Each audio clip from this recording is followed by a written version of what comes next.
You won't believe, because us now we are dealing with issues of overpopulated classrooms, understaffed schools, and that's what we are dealing with here in Nairobi.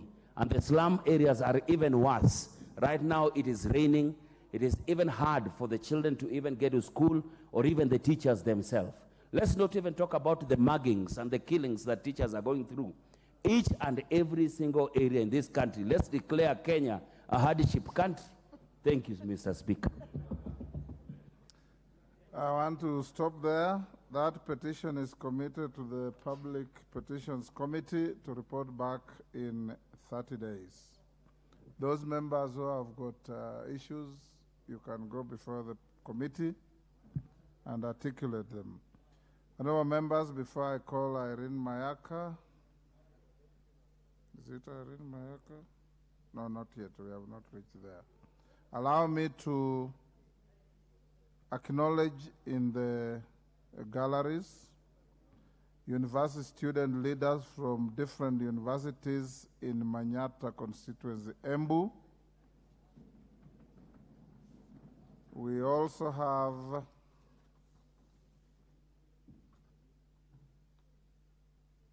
honorable members, I also wish to introduce to you a delegation of students under the National Junior Frontiers Incorporation, a program from the USA, who are seated in the public gallery. The delegation is led by Justice Jawad Rashid, a retired judge from the United States of America, the national president of the said organization. The National Junior Frontiers Incorporation is a youth educational and cultural program that prepares students for undergraduate and postgraduate studies, as well as orienting them to professions that they may venture into upon completion of their studies. As part of the program, students undertake international tours to educational institutions in various countries in the African diaspora to explore, learn, and interact with their peers. The delegation is therefore on a study visit to Kenya, Italia, learn and understand the history and workings of our parliament, as well as to undertake a tour of the facilities. On my own behalf and that of the National Assembly, I welcome them together with the university students from Manyata to the House of Parliament and to have fruitful engagements during the visit. The member for Manyata has asked me to give him 1 minute to welcome the students. You can combine with the American group. Thank you, Honorable Speaker, and Santi Sana for that. Honorable Speaker, I have the student leaders from all universities in Embu County and Manyata constituency in specific, and I want to first tell them welcome to the National Assembly, a house where we have leaders that are making laws impacting in their lives and the whole of the country. Honorable Speaker, I say this having seen them conducting an election that was so well organized that the student leaders that were elected, I was wowed and I said they need to visit the National Assembly and see how business is conducted. Honorable Speaker, we have to really do something about our student leaders and the model that we are electing them this time, because we need the vibrancy of the previous years, of the yesteryears, coming back to our student leaders.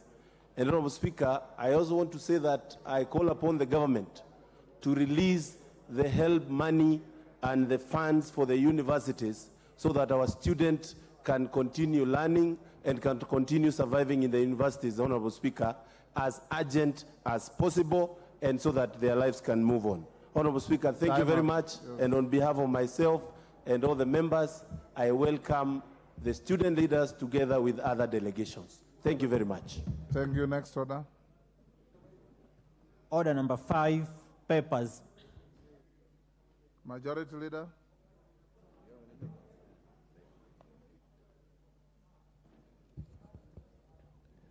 Thank you very much, Honorable Speaker. Honorable Speaker, I beg to lay the following papers on the table of the House today, Tuesday, 14th November 2023.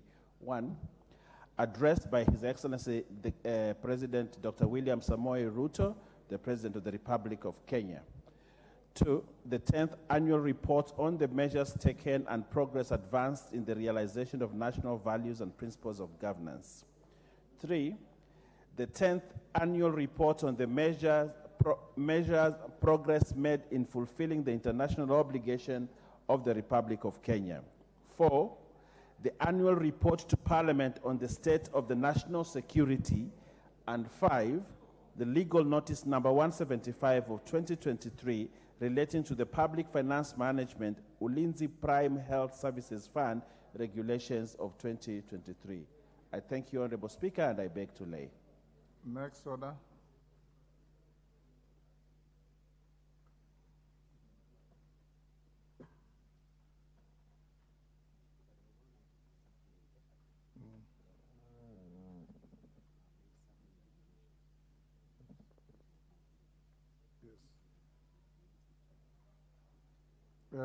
Majority Leader, under Roman 5. I'm told you have not laid the document.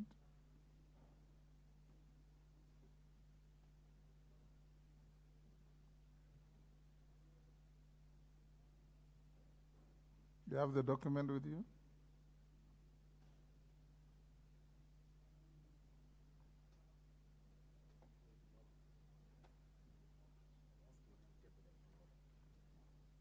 On now, Roman 5 is stayed to tomorrow, so I order that to be expunged from the Hansard. Be ready to lay the document tomorrow. Next order. Order number 6, notices of motion. Order number 7, questions and statements. There is a statement from nominated member Irene Mayaka. Thank you, Honorable Speaker. Honorable Speaker, I wish to request for a statement regarding the clearance by the Kenya Revenue Authority at points of entry. Honorable Speaker, pursuant to the provisions of Standing Order 44, subsection 2, part C, I wish to request for a statement from the Chairperson of the Departmental Committee on Finance and National Planning regarding the recent directives issued by the Kenya Revenue Authority regarding customs and duties levied on items for passengers traveling through the Jomo Kenyatta International Airport.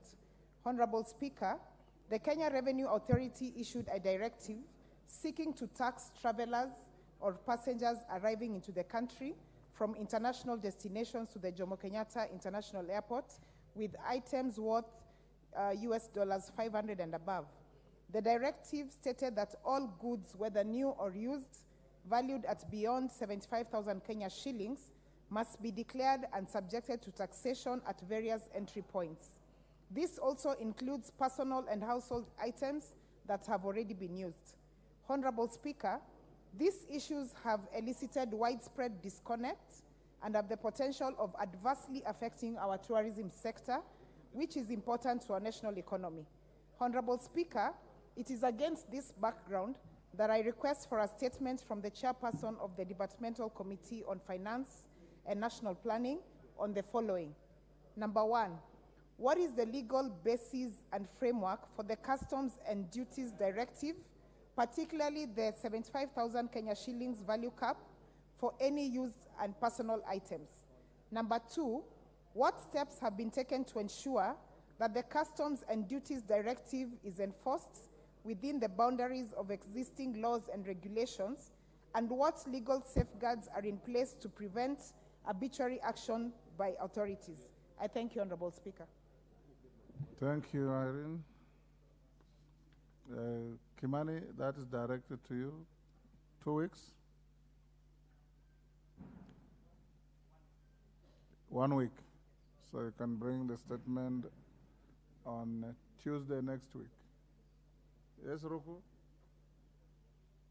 There's no provision for commenting on or debating a statement. Yes. So if that's what you want to do, you're out of order. If there's something else, I'll allow you. The issue was raised today in the Committee of Delegate and Registration. It And may a very- have, but on the floor, there is no provision for you to comment on a statement. Thank you, Mr. Speaker. Take your seat. Out of order, Okello. Next.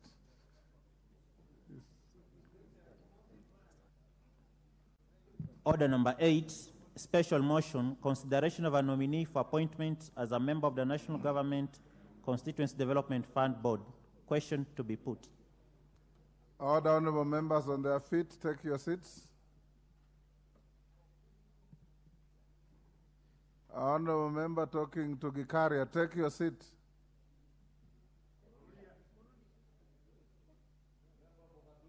Take your seat. Thank you.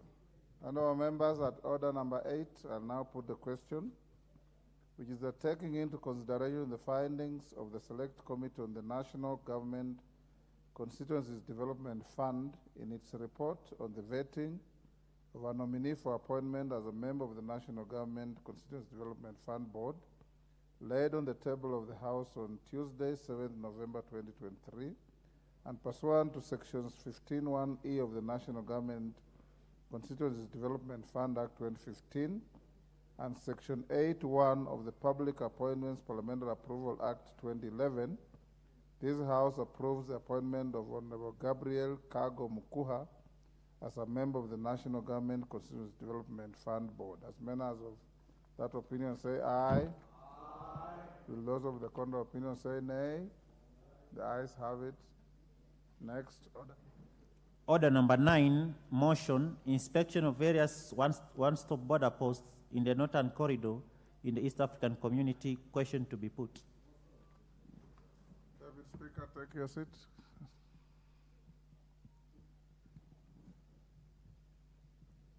Honorable members, at order number 9, I now put the question that this House adopts the report of the Select Committee on Regional Integration on its inspection of various one-stop border posts in the Northern Corridor in the East African Community, laid on the table of the House on Wednesday, 5th July 2023. As members of that opinion say aye. Aye. Will those of the contrary opinion say nay? The ayes have it. Next order. Order number 10, motion, sessional paper number 1 of 2023 on Kenya National Population Policy for Sustainable Development. Question to be put. Milemba, take your seat quickly. Farah, take your seat or disappear to wherever you're going. Honorable members, I now put the question at order number 10, that this House adopts the report of the Departmental Committee on Finance and National Planning on its consideration of sessional paper number 1 of 2023 on the Kenya National Population Policy for Sustainable Development, laid on the table of the House on Wednesday, 4th October 2023, and further approves the sessional paper number 1 of 2023. As members of that opinion say aye. Aye. Will those of the contrary opinion say nay? The ayes have it. Next order. Order number 11, the Land Laws Amendment Bill, National Assembly Bill number 65 of 2023, first reading. A bill for an act of parliament to make amendments to laws that relate to land. Honorable members, before we go to the next order, I want to bring to your attention that following repeated requests on the Speaker to give direction on the dress code in the House, next week on Tuesday, I'll deliver a comprehensive direction on the dress code. It will be very comprehensive and far-reaching, and I want to encourage all of you to abide by the ruling and direction. It's based on longevity of the Speaker in this House, comparable jurisdiction, our own rules and standing orders that govern the dress code, and I can assure you that the House Business Committee has weighed in on this and advise that in the manner in which we have been going, the decorum of the House is sinking to its lowest, because members just come to this House dressed in any manner they like. Our ladies in the House Business Committee even took issue in the manner their own colleague ladies dress in some way. And I'll give a very comprehensive direction so that from there on, enforcement will be left to the sergeant at arms.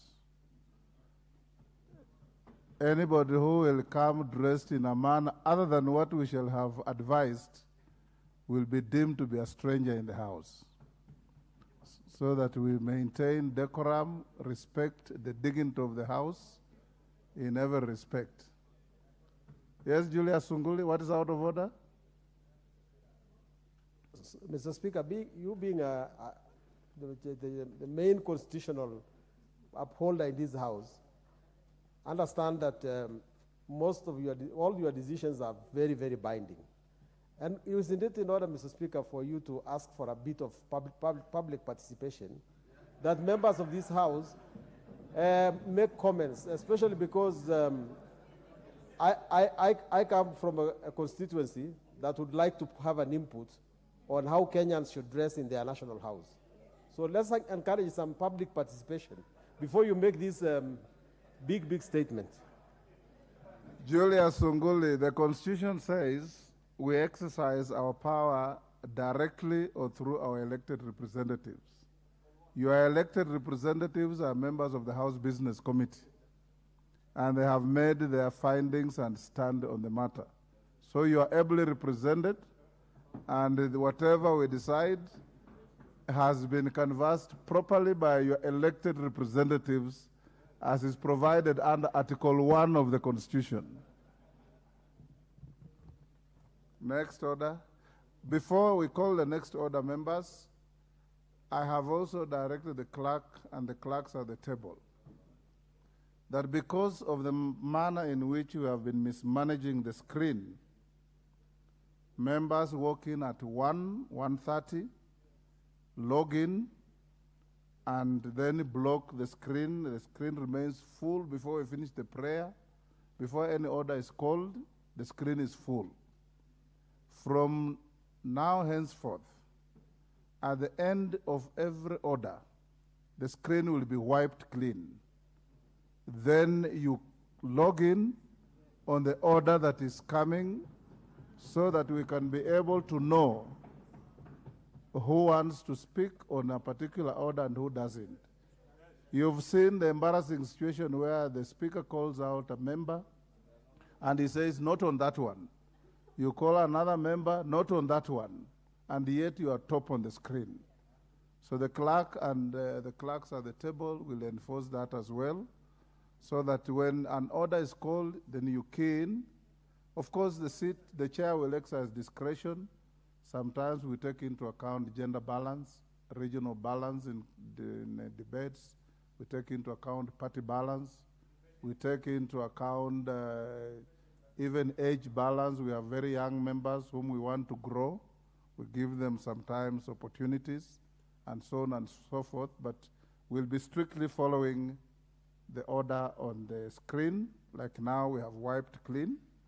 When the majority leader starts moving the motion, those who key in will then be called upon to speak. I hope that will give us a little order than members, some raise both their hands, others stand up, others shout point of order when it's not a point of order, and so on. Next order. Order number 12, motion, debate on the President's address, first day.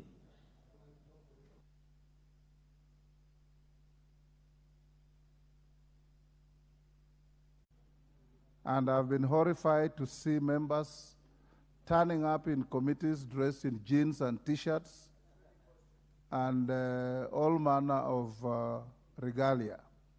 So whatever will give direction, the chairman of committees will be enjoined to enforce that direction so that the decorum you are expected to display in this chamber It's the same decorum you display in the committees when members of the public appear before you and you look like a street fighter. You don't display a very good image of this house. This motion coming, you know that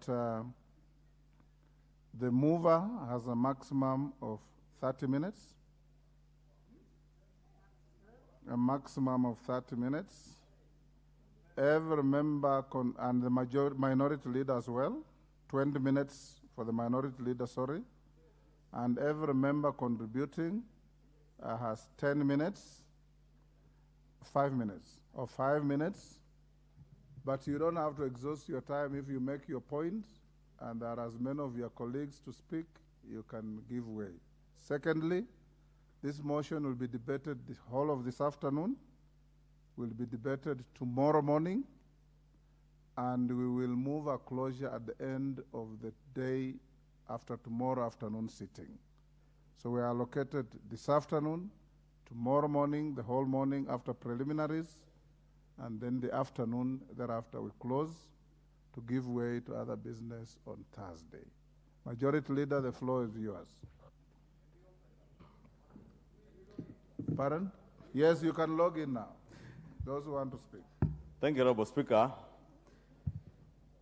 Honorable Speaker, I beg to move that pursuant to the provisions of Standing Order 24.6, the thanks of the House be recorded for the exposition of public policy contained in the address by His Excellency the President delivered in Parliament on Thursday, 9th November 2023.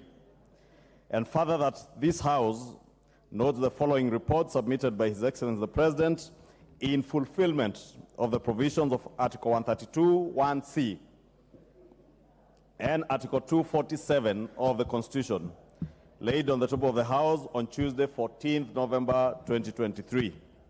One is the 10th annual report on the measures taken and progress achieved in the realization of national values and principles of governance.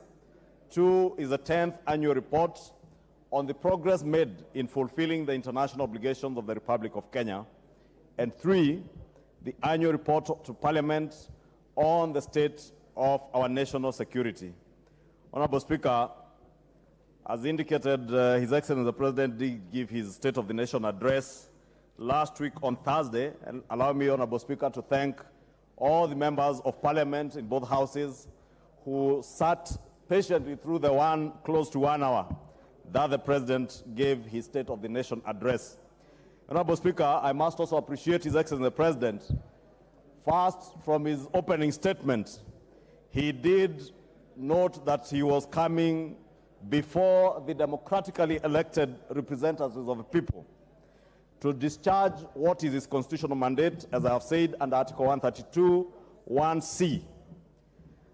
And he stated that was to come and give an account to the people of Kenya on the measures taken by their government under his leadership to give full expression and effect to the soul of our constitutional dispensation by implementing our national values and principles of governance as cited in Article 10 of our Constitution.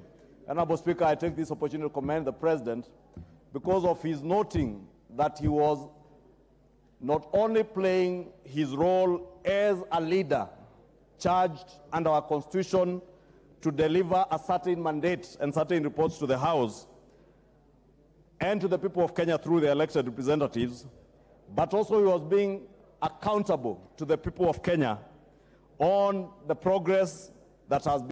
Actually, read out, he said, the measures taken by their government, the people's government, under his leadership. And Honorable Speaker, I therefore take this opportunity to commend His Excellency the President for recognizing that he is only one amongst equals, amongst not just the leaders that serve our nation, but also the people of Kenya, whom he has been bestowed with the unique and great responsibility of leading a government that belongs to the people of Kenya. And for that, I commend His Excellency the President and his administration. Honorable Speaker, the President went to great lengths to not only speak to the progress made so far in terms of realizing our national values and principles of governance, but also, Honorable Speaker, in the realization of all the pledges and commitments that the President and the Kenya Kwanza regime committed to the people of Kenya. Honorable Speaker, for the members who are there in the nation, that everybody in the nation who was listening to the President, they will remember him taking the country back to a yawning inequality and widespread poverty, which were denying millions of Kenyans their dignity and extinguishing their dreams of living in a country where they can be proud to be Kenyans. Honorable Speaker, the President spoke to the mass appeal of the bottom-up economic transformation agenda that he campaigned, the platform that he campaigned on, and many of us in Kenya Kwanza campaigned on. And I appreciate, Honorable Speaker, that the President did reaffirm his commitment and that of his administration to bring the national values and principles of governance to life in order to significantly enhance the well-being of each and every individual in our country and to promote the unity of our country, the stability of our nation, and the security and development of our beloved motherland. Honorable Speaker, in his exposition, the President took us back to where he found an economy that was struggling, Honorable Speaker. Honorable Speaker, members will note from his address what he said, that it was important for all of us as a country, or rather, it was important for us all to point out that we began implementation of the mandate to transform Kenya's economy from the bottom up under extremely difficult circumstances. Honorable Speaker, the President was quick to say that without excusing failure or justifying inability or omission to do necessary work, but rather to emphasize the significance of the progress made so far, underscoring the possibility of transformation under very daunting conditions, and to express the well-founded confidence that when sufficient progress is made, we shall all as a nation do much more and go much further in delivering the Kenya we want for our generation and for posterity, Honorable Speaker. Honorable Speaker, allow me also to commend and note the President's appreciation that, one, he took over leadership of this country at a time that our country's economy was fledgling, and using the bottom-up economic transformation agenda, he set out on a mission to transform our country's economy, and he notes that he has no time and no space to give excuses for any failure or even to justify inability by government or his administration or omission to do the necessary work. This, Honorable Speaker, tells us that we have a leader and a president who is leading an administration where there is an appreciation of where we are coming from. He knows, and we have an appreciation of the progress made so far. And, Honorable Speaker, if members go through the entire speech, and I believe the entire address is now at the table office, Honorable Speaker, members will be able to draw reference to it. The President was able to enumerate the progress made so far, and even without giving any excuses, Honorable Speaker, but appreciating that we are coming from a very difficult global recession with the COVID pandemic recovery still ongoing around the world, Honorable Speaker, with wars not just in the Middle East, but also in Europe, Honorable Speaker, in Russia and Ukraine. Honorable Speaker, with disruptions to the global supply chain and disruptions that came with the drought, Honorable Speaker, that was built to have been the worst drought in 4 decades. In almost 40 years, Honorable Speaker, the Kenya Kwanza government came into leadership in the midst of a drought that was built as the worst drought in 40 years of our existence as a nation, in a period of close to 60 years, Honorable Speaker. And without giving any excuses, Honorable Speaker, the President enumerated the measures that the government has taken to safeguard the well-being of our nation and to facilitate the recovery of our economy from the bottom up. Honorable Speaker, right from this fertilizer subsidy that the President spoke to, pointing even to farmers that he spoke to.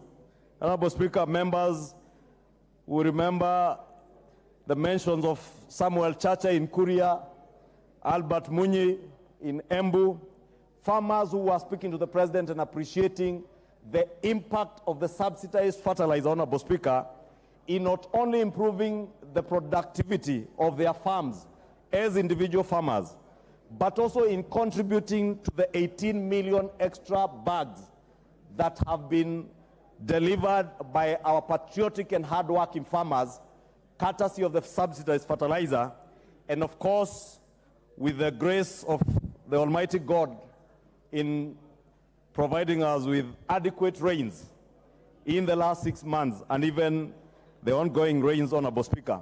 Honorable Speaker, the President did not stop at that. He enumerated the challenges that will come even with the El Nino rains. With maize harvested now close to an additional 18 million bags coming into our supply chain, Honorable Speaker, in a way, Honorable Speaker, putting an extra 200,000 acres under production.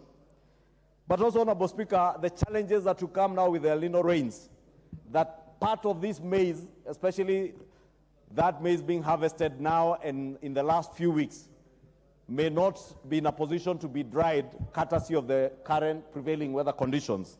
But appreciating that, Honorable Speaker, the President did note that the National Cereals and Produce Board will also be assisting farmers to dry their maize, and indeed at a very subsidized price, at almost a fifth of the price of 70 shillings down from 350 shillings per bag.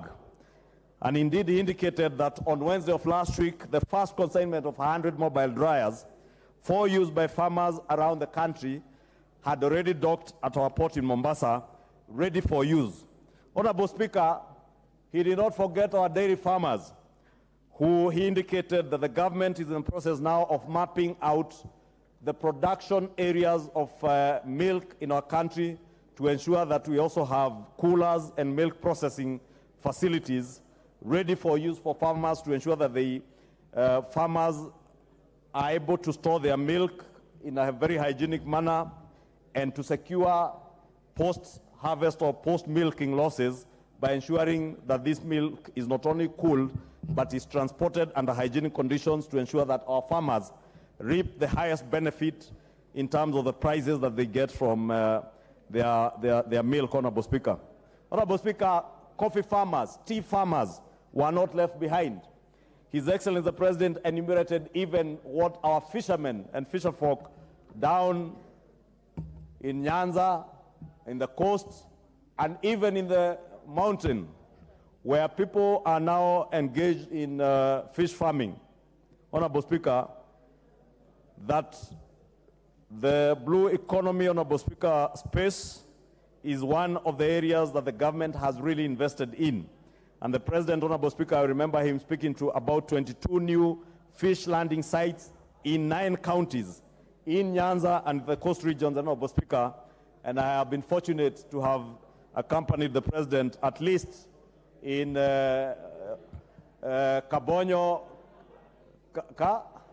Kanyagwar, Kabonyo, Kanyagwar, in Kisumu County, and also in Kilifi County, where my brother, the Deputy Leader of Minority, hails from, to commission some part of these 22 new fish landing sites. And in a way, Honorable Speaker, this is one investment that is going to change in a big manner and in a big way how those communities around our lakes and our water bodies, whether be it in the lake in Nyanza, Naivasha, Bogoria, Turkana, or even in the coast on Honorable Speaker, we will be able to reap maximum benefit from the fish that they're able to extract from our water bodies and be able to get these fish processed and marketed from very hygienic conditions at the landing sites, Honorable Speaker.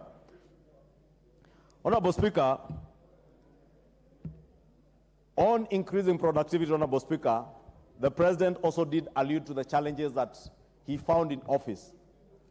Honorable Speaker, at this particular time, the conversation since last night, be it on social media, in hotels, and even at our own members' lounge here, Honorable Speaker, has revolved around the cost of living,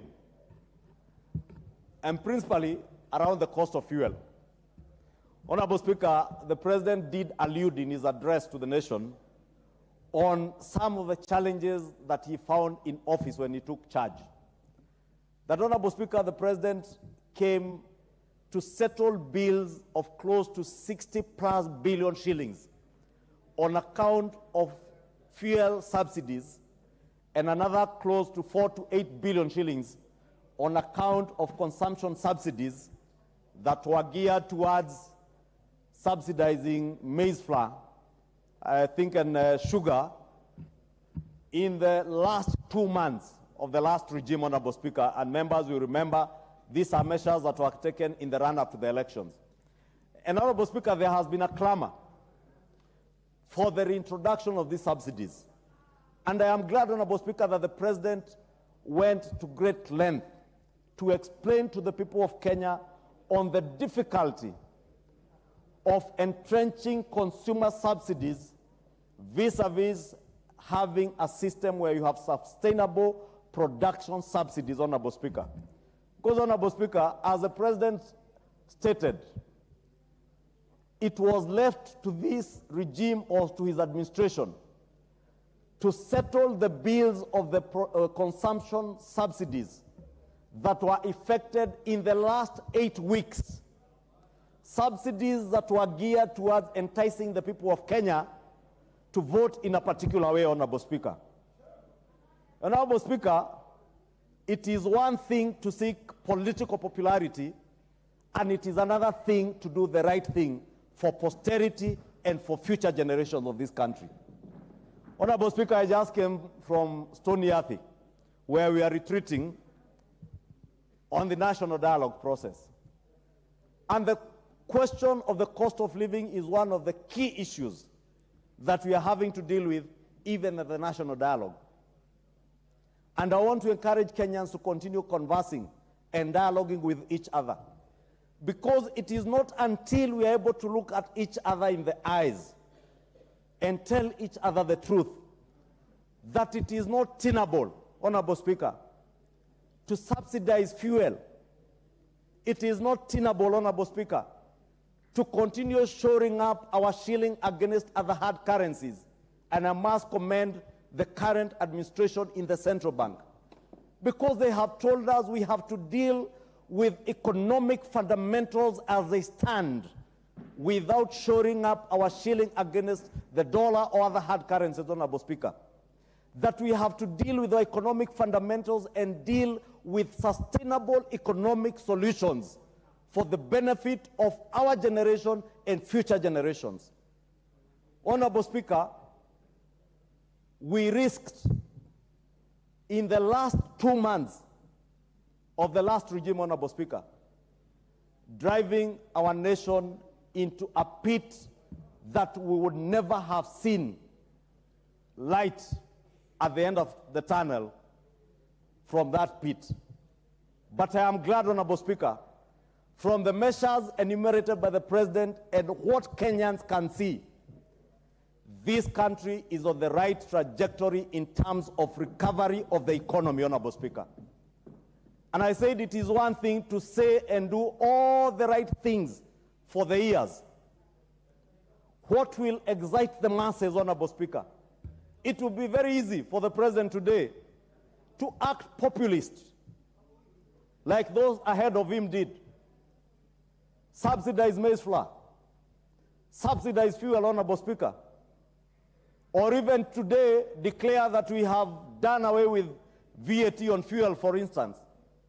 But, Honorable Speaker, the question that we must look each other in the eye and ask ourselves, even if we had not a single tax on fuel today, will the cost of fuel continue to rise amidst the global rise of oil prices, Honorable Speaker?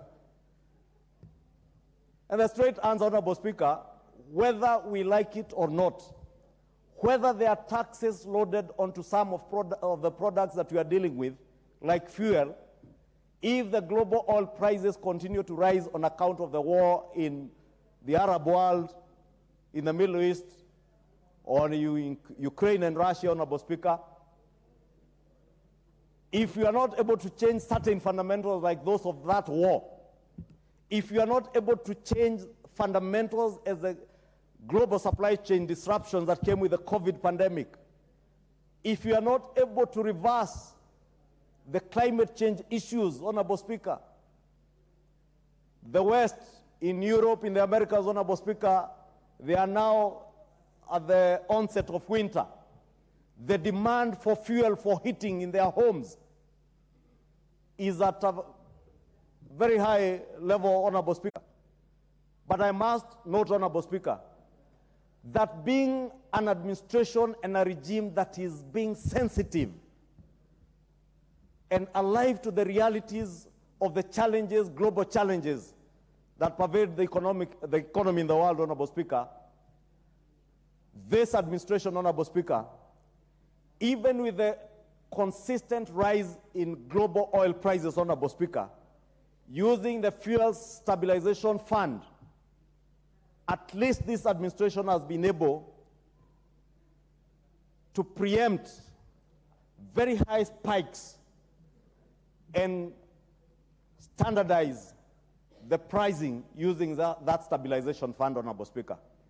And I want to believe, Honorable Speaker, even in the expected review of oil prices or fuel prices this month, the use of that stabilization fund will be utilized. And that is the right way to do things, Honorable Speaker. Otherwise, we can continue subsidizing fuel, continue accumulating the kind of bills that we are accumulating to the tune of 60 billion shillings for a period of only 7 to 8 months, but sink our economy and our country into a debt hole that we will never get out of, Honorable Speaker.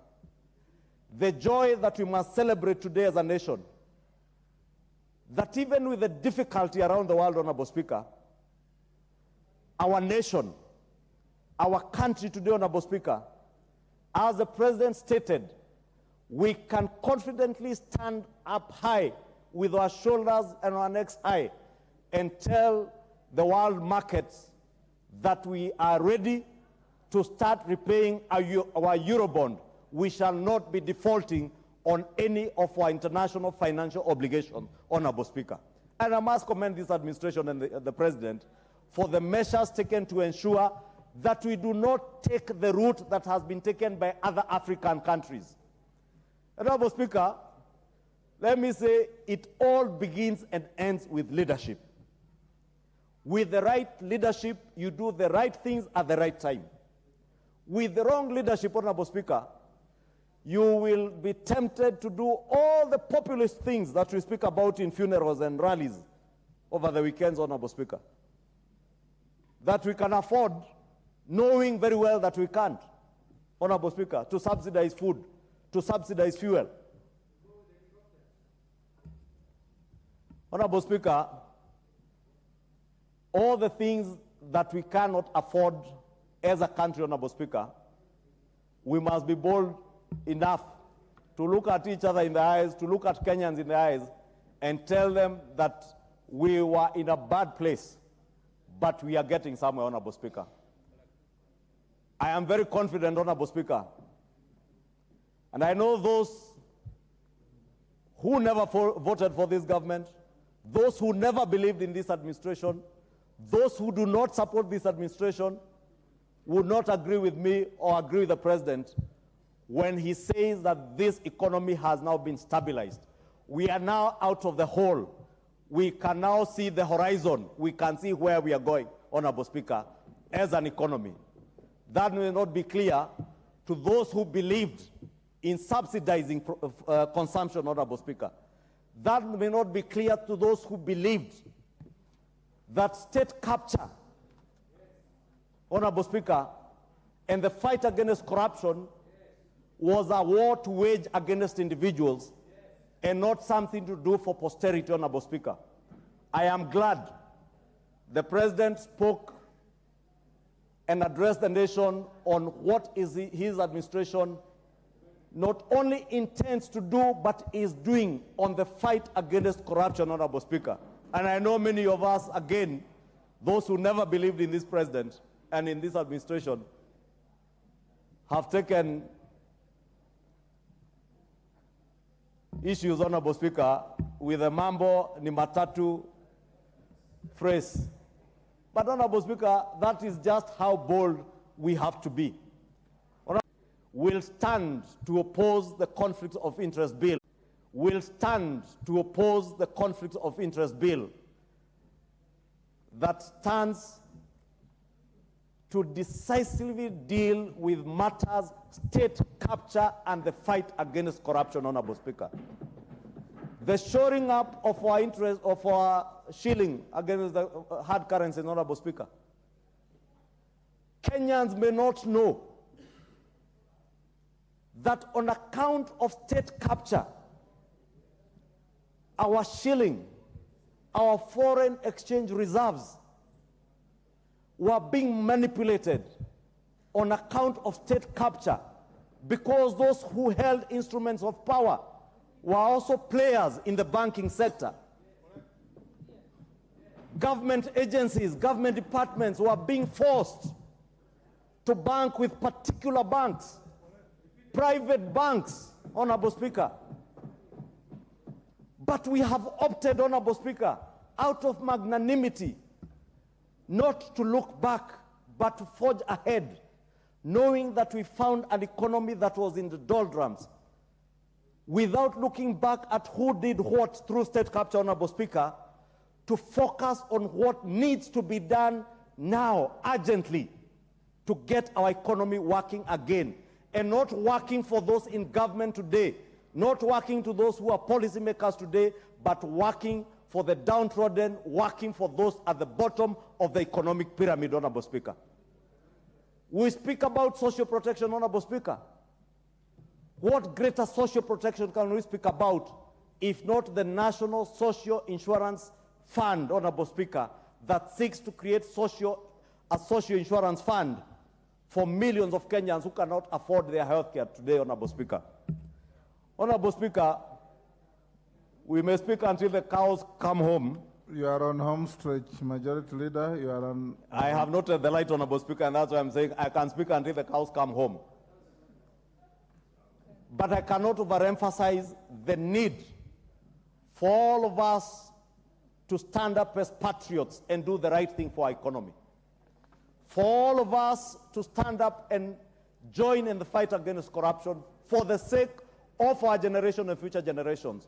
For all of us to stop being populist and do the right thing to get this economy back on its track, even without looking back, Honorable Speaker, but forging ahead together, united as a nation, for the posterity and prosperity of our great people and our nation, our motherland, Kenya, Honorable Speaker. Honorable Speaker, I now beg to note the thanks of the House on the State of the Nation address and request the Deputy Leader of Majority, the Honorable Owen Bayer, member for Kilifi North, to second this motion. Honorable Bayer, you have 5 minutes to second. Not 10. 5. Thank you, Honorable Speaker. Honorable Speaker, one, I want to note the thanks of the House for the President's State of the Nation address, by one, noting the President's emphasis on transformation. That transformation is underway. A president gives hope to his nation.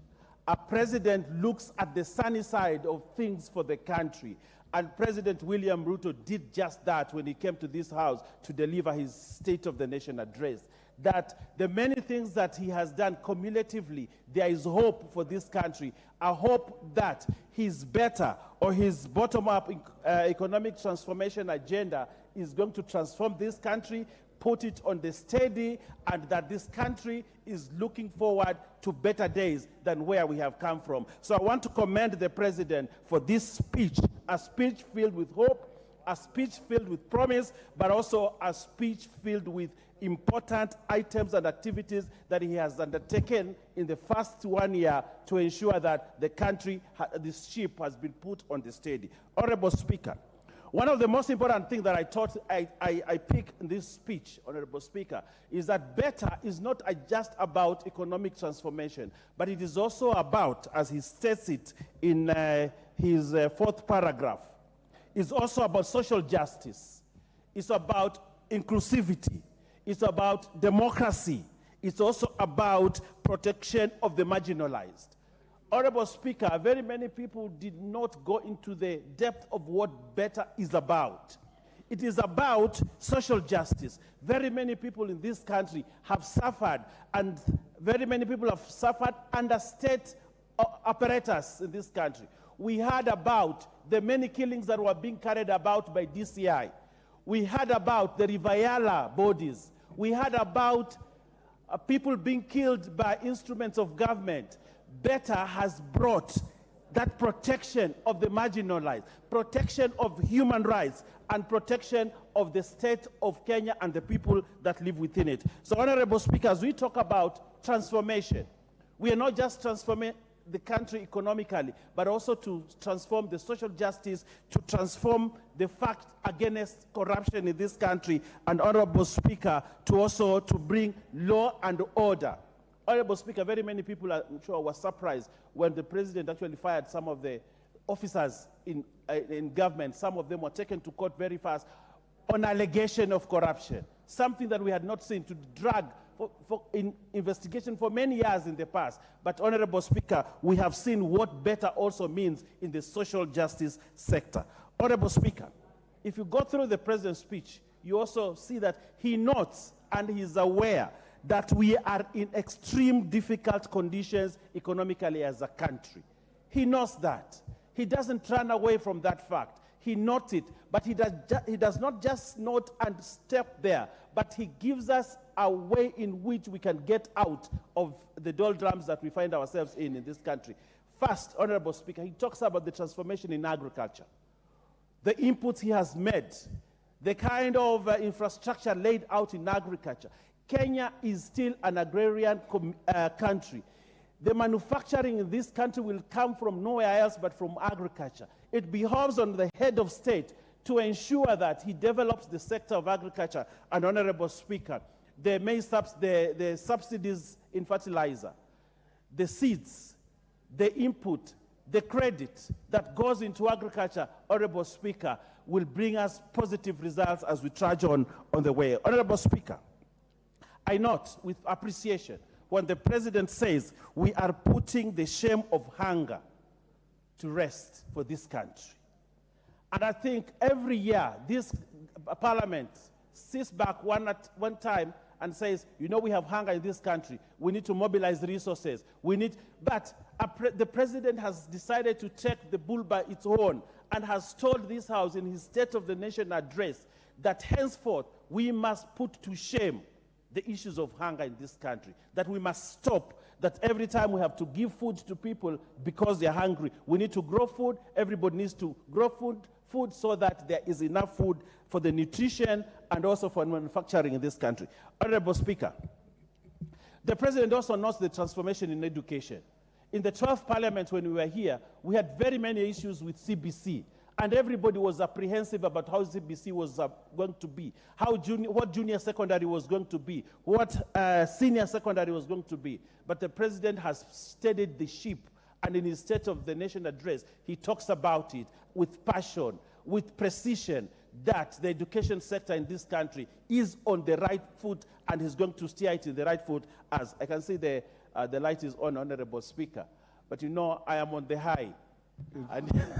Your time is up.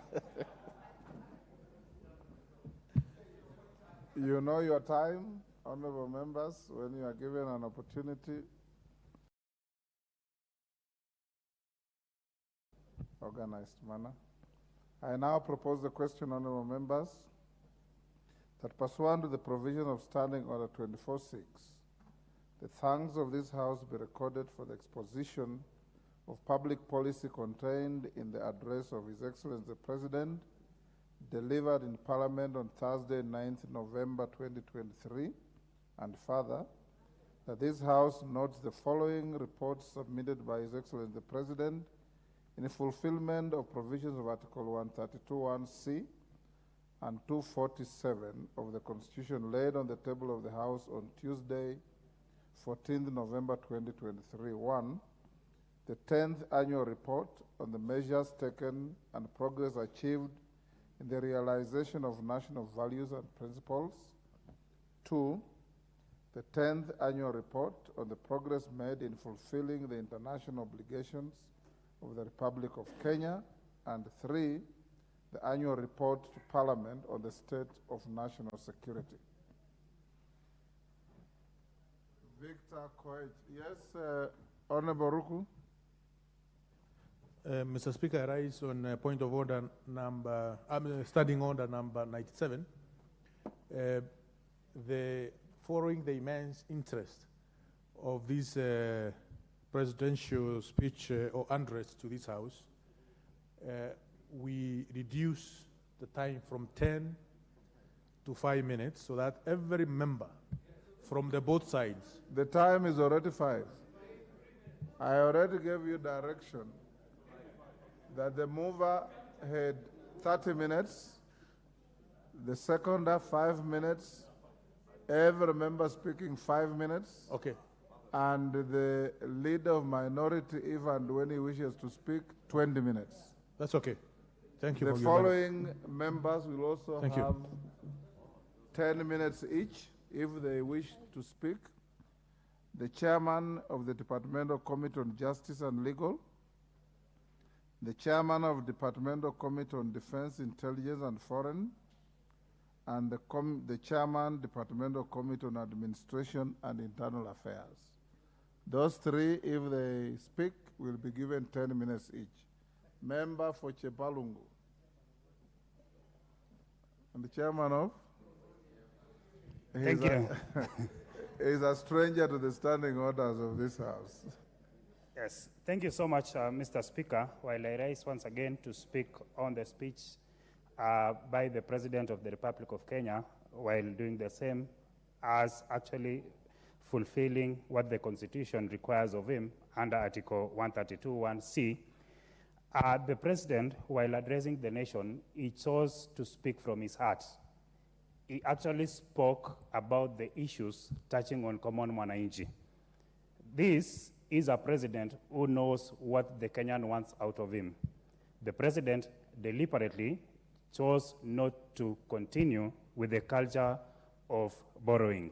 The president talked about the subsidy, and he deliberately chose to go to the way of doing subsidy in production. While doing the same, we as a country have realized that the fertilizer prices have now come down by a margin of 4,000 in a record 1 year. In so doing, the production of maize has increased by almost 80%. This is in line with bringing the level of anger that our people have been facing for so long. Mr. President as well talked about what he is doing and what the government, not his government, but our government is doing to increase the cost of milk. And particularly, this is so dear to my constituency that solely depends on milk production as a way of living. Mr. Speaker, as I speak today, my constituents are depending on milk with the cost of 31 shilling a liter. With the intervention, deliberate intervention that the president wants to bring, that is in terms of installation and doing surveys on where to install milk coolers. And actually, the prices now for milk is going to depend on the quality of milk that you produce. This is in line with the government agenda of increasing the prices for milk, and it will go in and in improving the economy of our country. Our president talked about the agenda that was our campaign manifesto, that is universal health care. He has deliberately, and we have deliberately, chosen to do digitization, which is going to have each and every one of Kenyans accessing universal health care. Our president, in this case, has talked about so many things, and among them, he has deliberately refused to even borrow on recurrent expenditure. Previous governments have been known to be borrowing for recurrent expenditure. The president has said that as a country, we are going to live not beyond our means, but we are going to live within our means, which is going to improve greatly on our economy as a country. Mr. Speaker, with a few remarks, I want to support the motion and to echo our president for knowingly knowing what the Kenyan wants, what the common mwananchi wants. This is in line with the talk. There is a pastor in Mombasa who said there is a period between giving a promise and a period in which you deliver the promise. The period in between delivering a promise and giving a promise is called wait. The president has told us that our government, within the shortest time possible, is going to work on the manifesto, and upon recovery of our economy, our roads are going to be constructed. We are going to get better electricity accessibility. We are going to get better accessibility to water, to clean water. Thank you, Mr. Speaker, and I support the motion. Thank you, Victor. Shakil Shabir. Thank you, Mr. Speaker, sir. Mr. Speaker, I would like to comment on the speech of His Excellency the President. Mr. Speaker, His Excellency the President has recognized and based himself on the three pillars in the Constitution: the pillars of economic justice, the pillars of political justice, and the pillars of social justice. In the speech, I have heard that they recognize the fact that we are in hard times. In hard times, you have to take hard decisions. And we must also be able to cut down our costs. What I didn't hear, and I'm sure it's there, is the fact that there must be certain deliberate way to reduce our costs, reduce the amount we are spending ourselves. Mr. Speaker, I come here in Parliament and I see flowers, 5,000 shillings per setting. I think those are the things we need to stop, not only here, but in all the ministries. Mr. Speaker, sir, His Excellency the President, I was so pleased to hear about his issues on corruption. Mr. Speaker, sir, they've talked about state capture. We've never really dealt with the name of corruption, but I was so pleased this time that he was able to clarify what his stand is on corruption. And if the executive will of corruption is there, Mr. Speaker, sir, we are going to deal with this. We will be able to sort out many of the issues of corruption. I was most pleased about his instruction or request, not instruction, request, that the conflict of interest bill be passed quickly.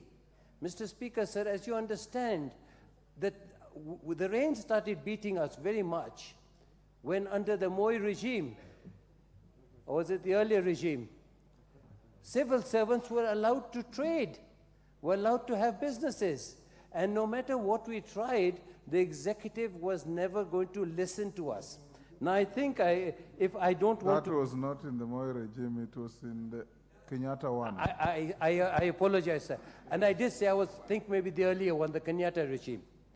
And I think that has gone on and on. At this moment in time, you're finding the Procurement Act. You're finding so many of these things. The budgeted corruption that takes place is over 80% of the corruption that we have. So I am very pleased in the President's remarks that he's going to take swift action. And easy matatu, I am quite agreed with the matatu if he says that. If mambo matatu, Nina agree. If the issue is that they are going to take them to Uhuru Park and hang those guys who've been involved in grand corruption, I support. But I think the issue here is, the fact of the issue is that our poor are getting poorer. Economic justice here is not being dealt in the proper manner. And I plead with the President and his team to make sure that we start cutting the cost from the rich, the top, and the poor get benefit. Right now, Mr. Speaker, sir, the poor pay more for unga in the slums. They pay more for water. They pay more for everything. So that is economic injustice. And I feel that is very, very much the thing. I agree with the majority leader, and I definitely agree with the President. Subsidization is not the way out. It is just digging a hole even further to go down. I'd like to say that this is the sort of thing that we need to do. Mr. President, sir, the debt office must be made independent. Let us make the debt office autonomous so they're not being monitored by others. And finally, Mr. Speaker, sir, I suggest that us members of parliament should fly economy when we are going anywhere on our visits abroad, like the British are doing, like the Americans are doing, not business class, which is 5 times more than the economy class. Thank you, Mr. Speaker, sir, for giving me that time. Doris Donya.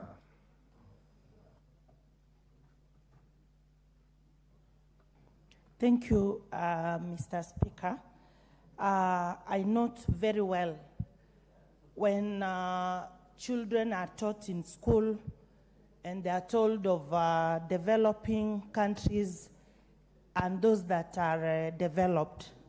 When we come to Kenya, Mr. Speaker, the major thing that we should do as leaders is to ensure on how to eradicate poverty and, of course, extreme hunger.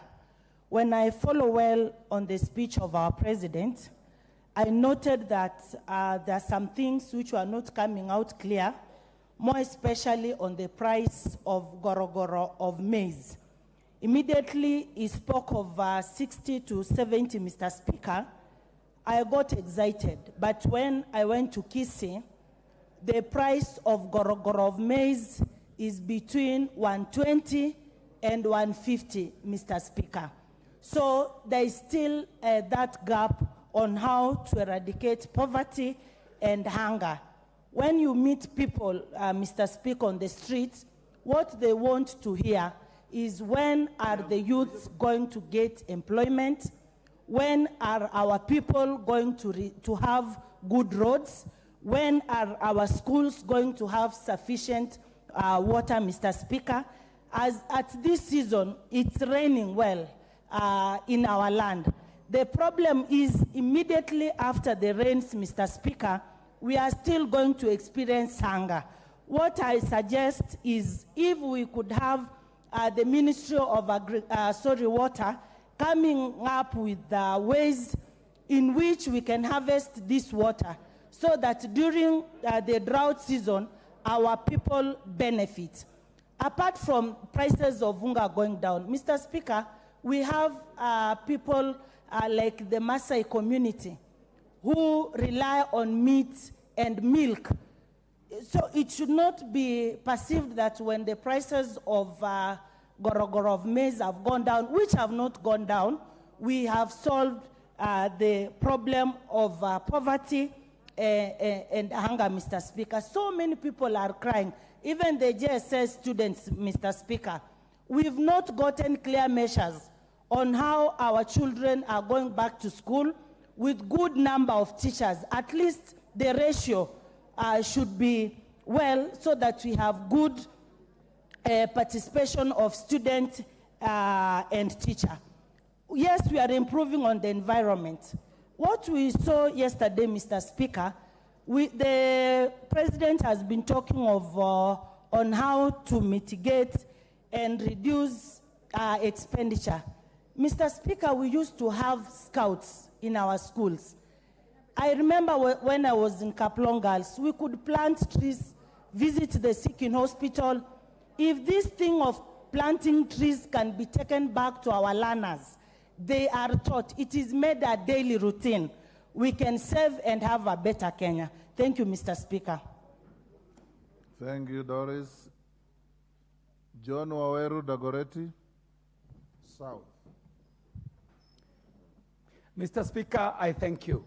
And I'll start by congratulating the Parliament for organizing such a good afternoon for the State of the Nation address, with yourself on the chair, Mr. Speaker, being the main host.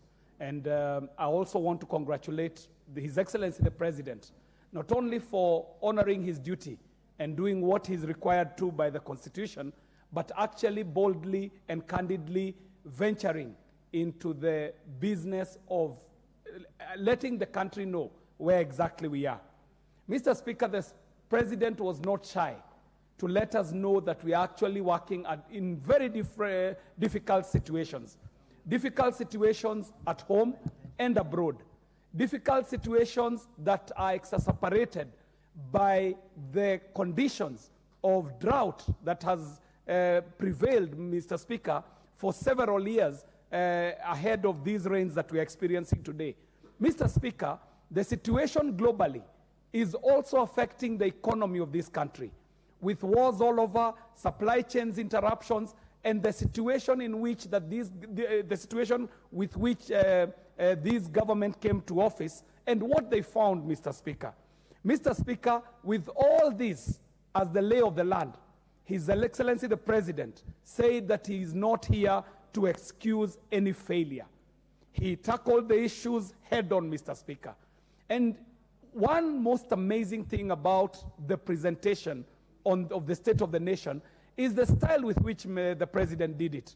His Excellency the President, ahead of his speech, took time to call numerous Kenyans across the nation to have a candid one-on-one discussion, Mr. Speaker, so that this speech was in essence what the people in the street would call a collabo between the President and his people, reporting what the situation on the ground is verbatim, Mr. Speaker. Mr. Speaker, I'll take a few moments to just observe some of the sentiments that the President put across on a very critical sector, Mr. Speaker. The sector that is the digital economy. Mr. Speaker, the President took time to report on the project called the Digital Superhighway, Mr. Speaker, where the government is intending to roll out 100,000 kilometers of fiber, around 25,000 Wi-Fi hotspots around the country, around 1,450 digital innovation hubs, meaning that if this project takes off, in every single ward of this country, there shall be a digital innovation hub, Mr. Speaker. And Mr. Speaker, the Honorable Doris Donya, in her contribution, did ask, where will the jobs come from, Mr. Speaker? And I ought to report here, Mr. Speaker, that with the few digital innovation hubs that have been installed around the country, the results are almost immediate, Mr. Speaker. You shall go to a digital hub that is in Nakuru, and you shall find that every month this digital hub is returning earnings of over 6 million Kenya shillings that is being earned by young Kenyans who are working around the clock, getting digital jobs from international companies, Mr. Speaker, earning in dollars. Mr. Speaker, you go to Rift Valley Institute, that is the same that is happening. You come to Dagoretti South constituency, Kabete Technical, PC Kenyanjui. And Mr. Speaker, I'll take this opportunity to let members know that the digital innovation hubs in your constituency shall be an investment that shall pay dividends almost immediately, Mr. Speaker. So, Mr. Speaker, the impact of the plans that are being laid out as enumerated by His Excellency the President actually going to start earning or gathering fruits, Mr. Speaker, immediately, and he rolled out his ideas for the mid-term plans and the long-term plans. Mr. Speaker, I take this opportunity to also, Mr. Speaker, congratulate His Excellency the President on ending it on a high, giving hope to this country, Mr. Speaker. In short, the speech was short, punchy, and to the point, and it was very well loaded, Mr. Speaker. I thank you for this opportunity. Thank you, Kiaria. John Badi. Thank you, Mr. Speaker. Mr. Speaker, I was here on Thursday last week, and I listened to the President carefully for 1 hour, 6 minutes. Mr. Speaker, the President sold us hope. And today, I've also listened to the Majority Leader. He has sold us excuses. So, Mr. Speaker, I just want to remind the two leaders that you cannot sell hope and excuses 14 months into your leadership. I want to remind them that this administration has taken 25% of the time that they were given by the people of Kenya, if at all the people of Kenya gave them, and they are remaining with only 75% of the time. And this is not the time to tell us that you have stabilized the economy when the facts and figures are pointing opposite direction. This is not the time to tell us that we are out of the hole when we know we are inside the hole and we are continuing to dig the hole even further. Mr. Speaker, where is the evidence that we have stabilized the economy? Number one, if you want to know that the economy is stabilized, you will have to check the interest rates. The interest rates, Mr. Speaker, on government premium instruments like treasury bills and bonds are in the region of 16 and 18%, signaling that our banks would definitely and certainly charge around 24%. That is not an economy that has been stabilized. Mr. Speaker, our shilling is on a free fall. We know it. And no matter how many excuses you give us about it, we deserve answers to that. Mr. Speaker, the other issue that we need to look at is inflation down. The answer is no. Actually, the only inflation that has gone down is food-led inflation. But non-food item inflation is biting this country and biting it hard. And starting with the prices of fuel products, yes, we know there are challenges in the global economy. There are challenges in the Middle East, which again you were told, Mr. Speaker, during the times of campaigns, but that time you were saying our prices of fuels had nothing to do with the problems that we are facing in Ukraine and the rest. I don't want to go that direction because we have talked about it a lot of times. But there are solutions to the price of fuel that we could use to reduce at least the price of fuel to under 200 shillings. And that is, this was not the right time to increase taxation on fuel products or petroleum products. It was done, Mr. Speaker, against the advice of all economists, leading economists in this country. Mr. Speaker, if I was the president, the first thing I would do would be to fire all my economic advisors and economic team and get fresh ones with fresh minds to advise me appropriately. The purchasing power, Mr. Speaker, of Kenyans has been eroded. And therefore you are telling Kenyans that they are better off. Where is that evidence? Ask Kenyans in the streets of Eldoret, streets of Kisumu, streets of Mombasa, streets of Nairobi. I don't know what percentage of Kenyans will tell you today that their life is better than it was a year ago. Most Kenyans will tell you that their lives are worse off. You cannot, when economy is not doing well, you cannot increase or change taxation policy to the disadvantage of consumers. You cannot increase taxation when when people are struggling. And therefore, where we are, you have affected the purchasing power. When you affect the purchasing power by reducing people's disposable income, what is the net effect? The net effect is reduced demand for goods and services. What is therefore, again, the net effect of that? low production. What is the net effect of that? Unemployment. And therefore, how are you helping the economy? Mr. Speaker, you cannot claim that you are fighting corruption when your own senior officers are using government resources to hire 8 choppers to a single fundraiser in the village. You are asking all your ministers, cabinet secretaries, on a day, Monday, you buy seedlings for 10,000 and you hire a chopper for 1 million to go and plant the trees. What kind of austerity measure is that? Mr. Speaker, I want to conclude by saying that Kenya is in a drip. If at all we were talking of Kenya being in ICU before the last election, it is now in a drip, and we are just surviving by the grace of God. We are praying that somehow some miracle happens, that Kenya survives. At this rate, with this administration.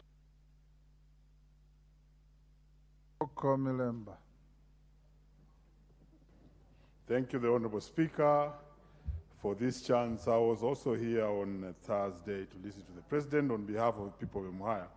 And Honorable Speaker, I listened with my third ear. And one thing, as a student of history and government and also a student of RUTO Vandaba on speech, I was happy that the President was very confident, and he actually gave hope to the Kenyans. He was also very clear in his mind to say what was truthful, what could be done, and what could not be done. And that's what this country possibly needs, because we cannot afford to live a lie. And that is the general outlook of what I saw in the speech. And what the Kenyans really need now is hope, because he was able to explain where we were, where we are headed to, and where we intend to go to. Honorable Speaker, there are 3 remarkable things I will highlight which were spoken on. Number 1, the President was able to speak on the issue of education. And on education, he explained an array of reforms that he has brought to bear to try and improve the education system. And I must begin by thanking the President, because I've been in the education system for a long time, Honorable Speaker. And I know that employment of teachers has been and is still one of the biggest challenges that we do face. And that even in previously would only employ 5,000 teachers every year, and in 5 years would employ about 25,000. But it's remarkable to actually indicate that within his reign, in 1 year's time, he has been able to employ 55,000 teachers. And that's actually remarkable. I know they are not enough, but I must begin by congratulating for that, because I've been around and I know what happens. He forgot to indicate that also in terms of promotions, we have been having a lot of stagnation of the teachers. And I will be asking this Parliament, when the supplementary budget comes, to actually vie money for promotion of teachers. But he forgot to say that within the period in which he has operated, we have had a promotion of 14,000 teachers in the first phase, 6,000 teachers, and now 36,000 teachers who have been advertised. I would be glad to actually indicate and report to the President that of the 55,000 teachers who he employed, and we thank him for that, most of them were interns. And now they are the ones who are in the JSS, and they are now looking forward to becoming PNP, permanent and pensionable. Honorable Speaker, I was in Bomet over the weekend, and most of them are crying out that after the 1-year internship program, they should be confirmed as PNP. I'll be asking this House to support the President by actually vying money to make all those intern teachers who are in our JSS and other parts of the schools to become PNP. Honorable Speaker, the next thing I want to speak on, which came out very clearly in the President's address, was the issue of the economy. And here he was very, very firm and clear. And the issue of cost of living as an agenda in the bipartisan talks needs to be given more time, the way the mover of this motion did indicate. And it needs to have everybody look in each other's eye. I was very proud when I heard the leader of majority use that phrase, because back at home, that's my slogan. And in my language, it's called Menga Money. Look in my eyes. Because unless we deal with that very seriously, then we can easily lie to ourselves. That he was very clear to indicate that the borrowing had reached its maximum, and it was not possible for us to borrow anymore. And you are aware as a House that even we had been downgraded in terms of our ability to borrow in the grading system of borrowing around the world. And now it's very important that we tighten our belts and actually live within our means. And if we continued with the borrowing, we shall actually collapse. He was also very bold to indicate that for the first time now, we want to face the challenge that we have always feared for the longest time, and that is the Eurobond. That we want to tackle it so that it may give confidence to the international markets to actually invest in us, because most of what the countries are doing is to default. And the repercussions of defaulting are usually very severe, and they don't last 1 month, neither 1 year. They last an array of years because you lose the confidence in your currency, and it's usually very terrible. So in the interest of time, I think I'll have to stop there. I'm unable to speak on agriculture, which I think is the most important thing, because productivity must be encouraged and not consumption. Thank you, Honorable Speaker. Zamzam Chimba.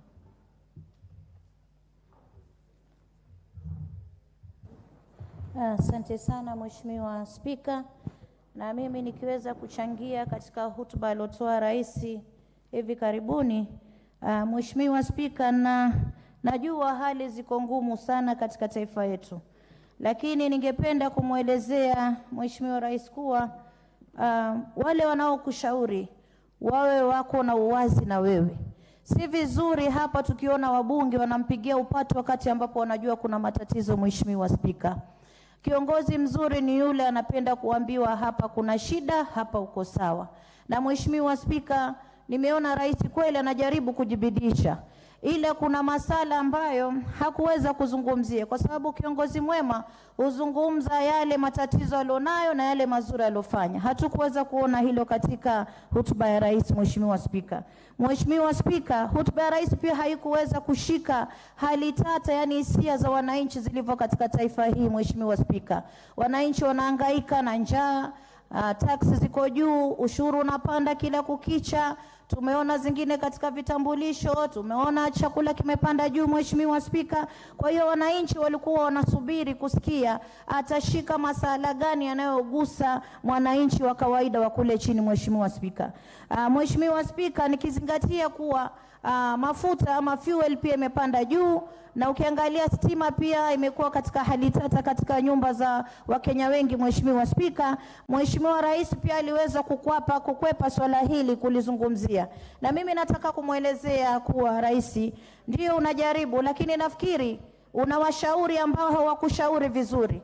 Mheshimiwa Spika, inakuwa aibu kwa kiongozi wa taifa kuweza kutangaza kuwa sasa mvua ya El Nino haitokuwepo, kisha siwezi kuwa na mipango ya kukabili El Nino, alafu sasa tuanze kuona mvua inanyesha. Hii sio kuwa ni hoja ya Rais mwenyewe, aliweza kuwa advice kuwa hii haitokuwa. Na ndio maana nasema huenda yeye ana nia nzuri na Wakenya, lakini wale waliomzingira wanaompa advice hawamuelezei vizuri. Na ndio maana mimi nataka niwaelezee wabunge wenzangu, msiwe watu wa kupiga ngoma tu, mpiga ngoma mkicheza hamjui mziki waenda vipi. Ni lazima hapa, hili ni bunge la uwazi, kuelezana ukweli. Tuweze kumwambia Rais hapa umefanya, hapa kumepunguka, hapa jibidishe. Huo ndio mjadala ambao unafaa unaendelea katika bunge hili. Mheshimiwa Spika, lakini tukiwa watu wa kusema kuwa tuwakupongeza wakati ambapo kule nje mambo si sawa, hata yeye mwenyewe anapokaa anajua kweli hawa wabunge wangu hawanipendi. Msifikiri kuwa Rais hana akili. Ana akili zake na anajua na anaangalia.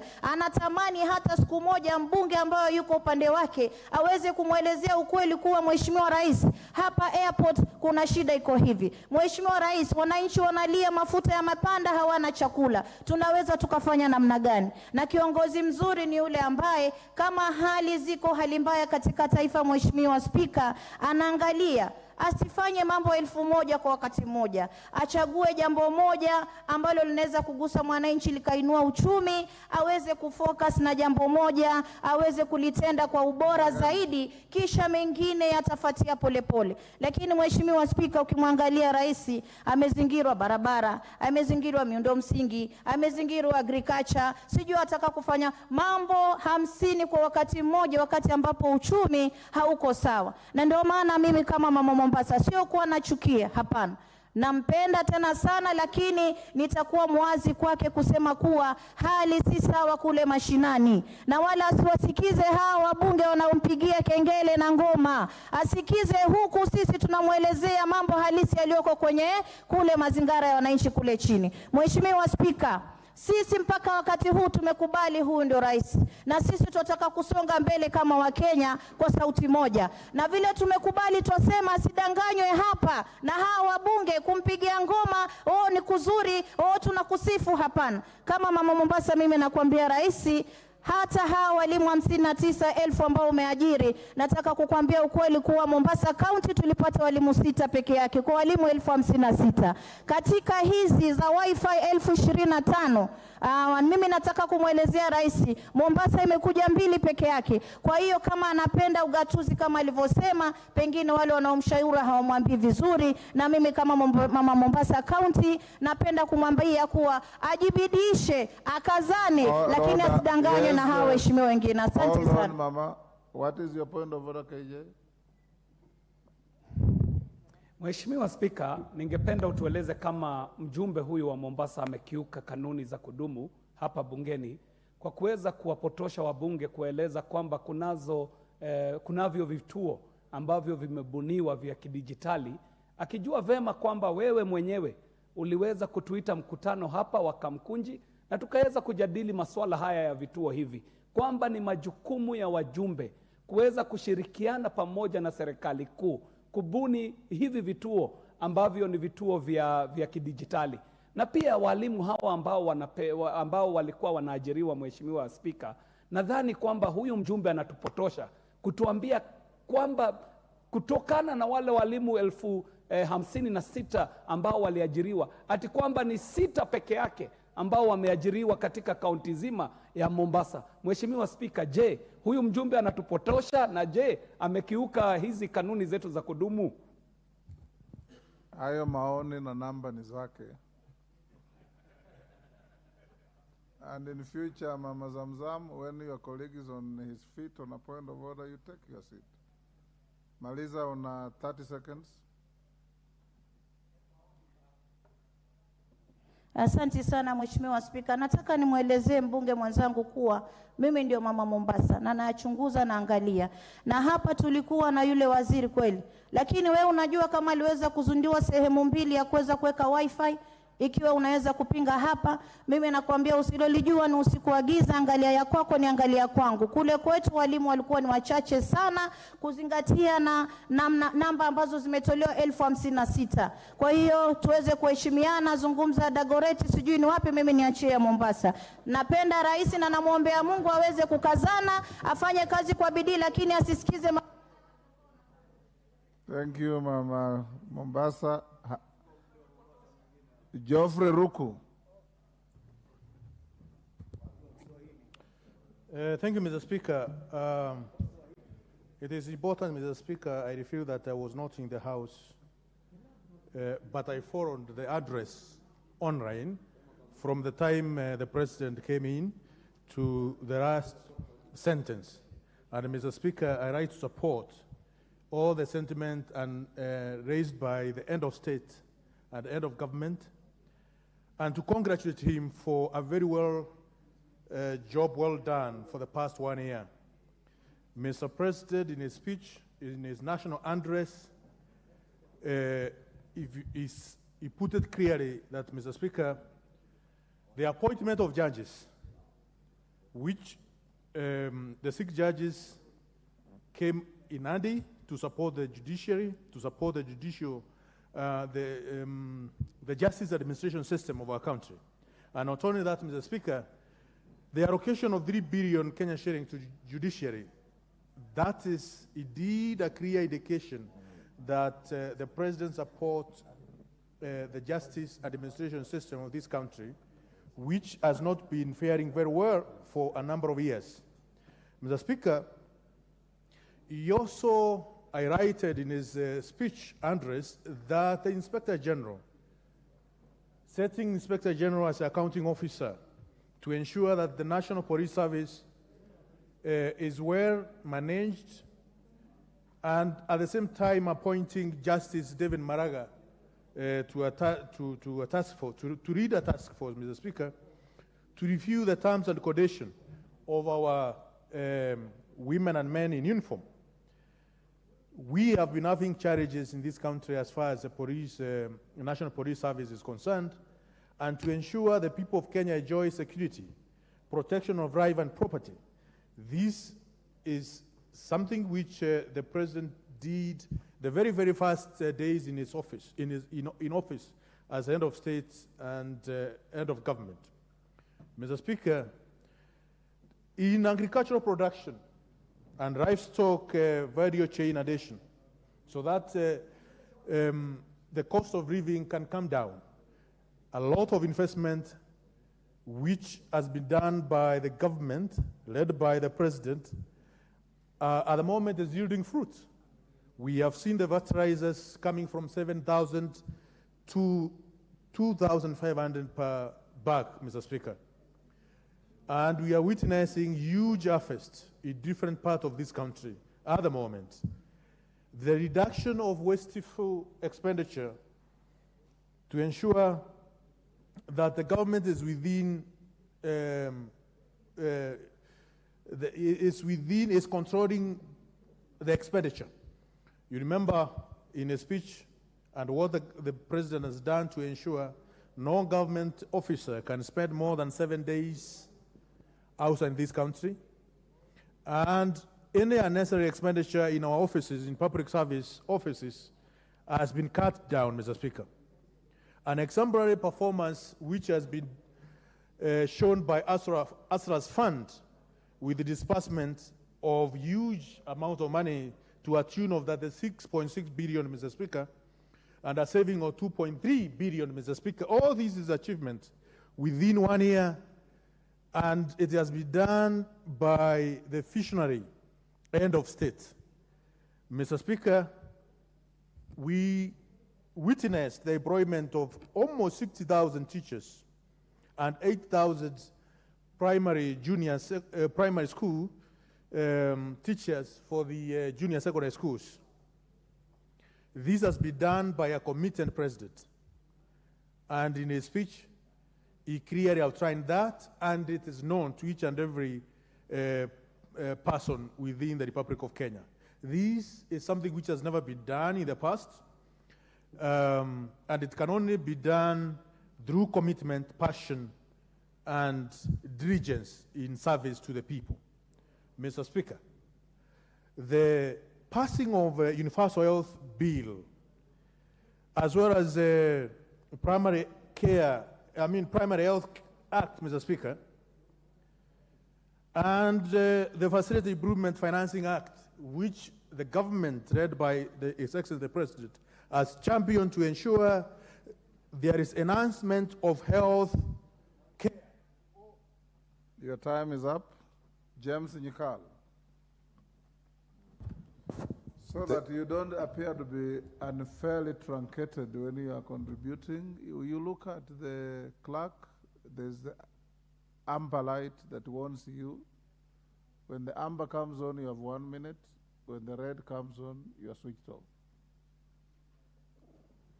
James Nyikal. Thank you, Mr. Speaker, for giving me this opportunity to comment on the President's speech, which is in line with our constitutional requirement, Article 132, to indicate the measures taken and the progress made in achieving the principles that guide us from Article 10. Mr. Speaker, my summary of this really is, once again, we are the list of policies, promises that are to be done.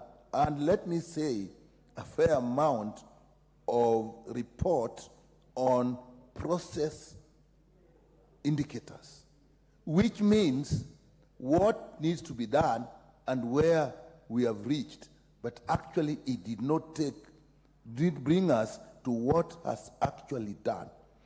In my view, at these times, what you expect, Mr. Speaker, we expect results that affect our daily lives, not good plans, not processes that have been put in place. For example, Mr. Speaker, we will not tire of talking of the cost of living. We keep saying that actually we cannot go into subsidy. But if you have a crisis in your hands, you first of all deal with the crisis before you go for long-term measures.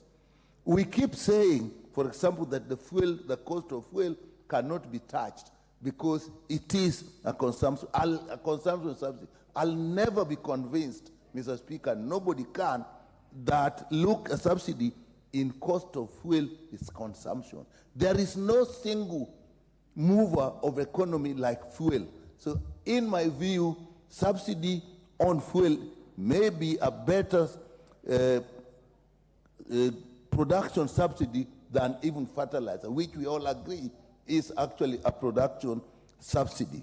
And when we say the cost of fuel is a problem that arising from other events in the world, why are there differences within the region?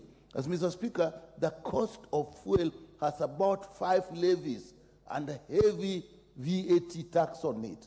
Those are things that we can handle. So I was expecting that at least that one we will take care of.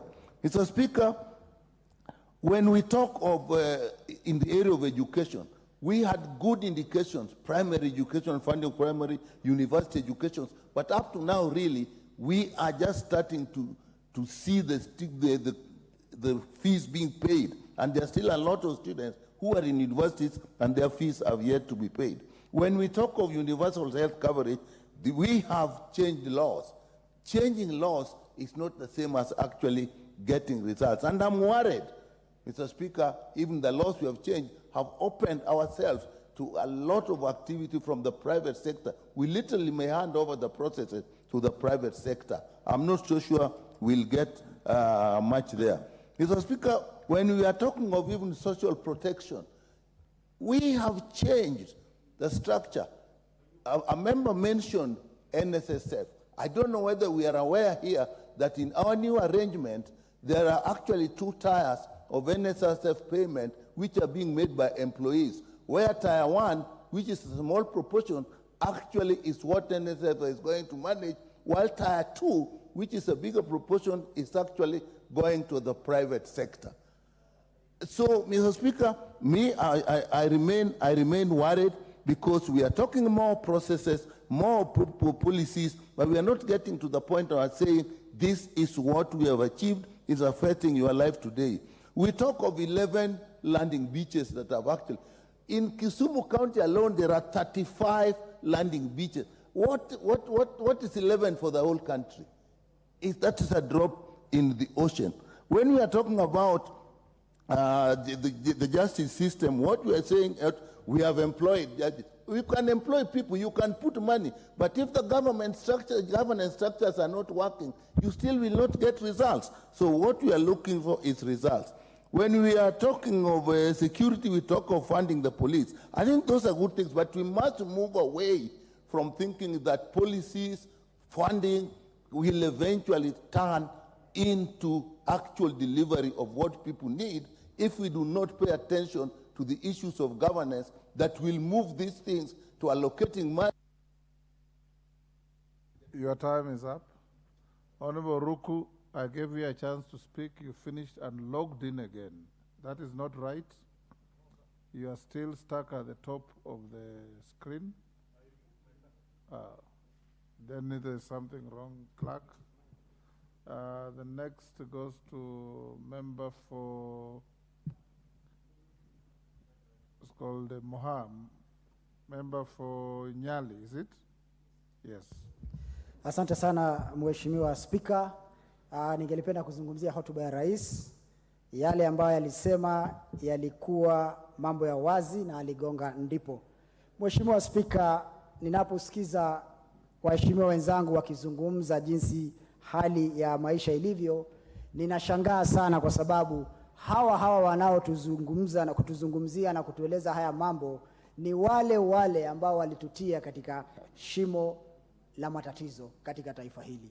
Hawa ndio walioweza katika uongozi wao, waliweza kupora mali ya wananchi na kupelekwa katika mataifa ya nje Waliweza kutumia pesa ya wananchi vibaya na kufanya kampeni zisizo na kichwa wala mguu za BBI, na leo hawa ndio wanakaa mbele yetu na kutuambia vile ambavyo taifa hili litaendeshwa.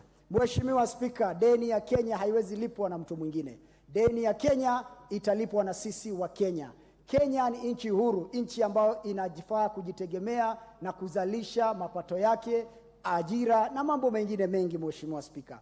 Kwa hivyo kile ambacho Rais wa Jamhuri amefanya ni kuhakikisha ya kwamba minyororo, mitego iliyokuwa ikiwekwa hapo awali ya sisi kila mara kuomba na kutegemea mataifa ya nje yameisha. Na wakati ambapo unataka kulipa haya madeni, ni lazima utafute njia mbadala ya kulipa haya madeni. Na njia ni sisi wenyewe tuweze kujikomboa. Nimesikia mheshimiwa mmoja akisema ya kwamba ati rais anatoa ahadi mingi sana. Achague jambo moja, amalize moja. Hata wewe mheshimiwa kwako nyumbani huli sima kila siku. Leo ni sima, kesho ni chapati, kesho ni pilau. Kwa hivyo muacheni rais wa Jamhuri ya Kenya azunguke, aende, atafute. Nyinyi hata waleo munapiga kelele kwa sababu ya upanzi wa miti. Tusipopanda miti muko na maneno. Tukipanda munaanza kusema watu wameenda kupanda. Jambo ambalo ni jambo la Mheshimiwa Speaker. Member for hold Moha's time. Yes, Fatuma, what's the problem? Mheshimiwa Speaker, I would like to, honorable member, to explain to us who exactly is he talking to, because he keeps on pointing at the three of us and saying hawa ndio walichukua deni, hawa wanapiga kelele mti ukipandwa. Tungeomba utuambie kamili unamzungumzia nani, na kama una habari, mimi huu ni mwaka wangu wa kwanza kwa kwenye bunge hili, sina deni la mtu. Order, Fatuma, you are out of order. There are people like Italians who speak figuratively with their hands. The fact that you are in the direction that he's facing doesn't mean he's talking about you. Go on, Mohammed. Asante sana Mheshimiwa Spika.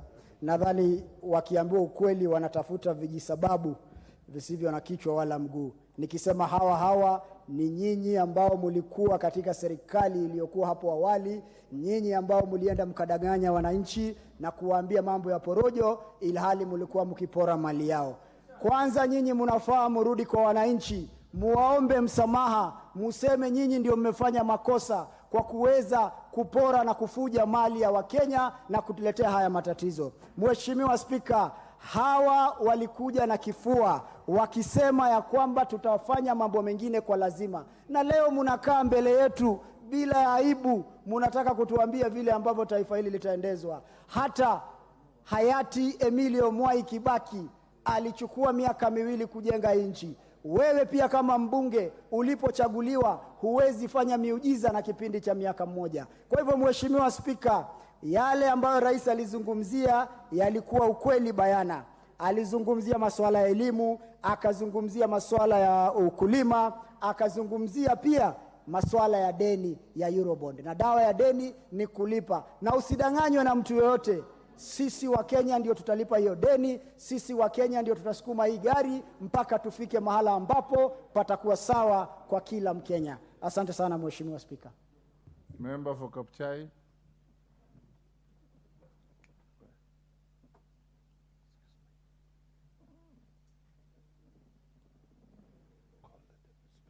Oh, okay. Thank you, Mr. Speaker, for giving me this time to speak on the speech of the President. So, Speaker, when I listened carefully the speech of the President, or Speaker, so Speaker, the President is an economic tailor. He's an economic tailor, Mr. Speaker. When you take your cloth to your tailor, Mr. Speaker, and he takes your measurement and tells you come after 2 weeks to pick your suit, Mr. Speaker, don't sit around and see how he tears and takes the scissors to cut the clothes, Mr. Speaker. You might be worried. This President, Mr. Speaker, as an economic tailor, he has cut in the structures of this government.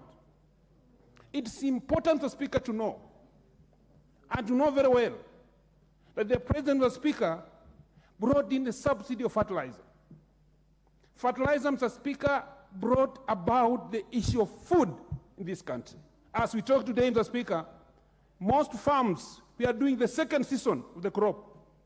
under 2,500 fertilizer of 50 kilos. Mr. Speaker, it has been made downer.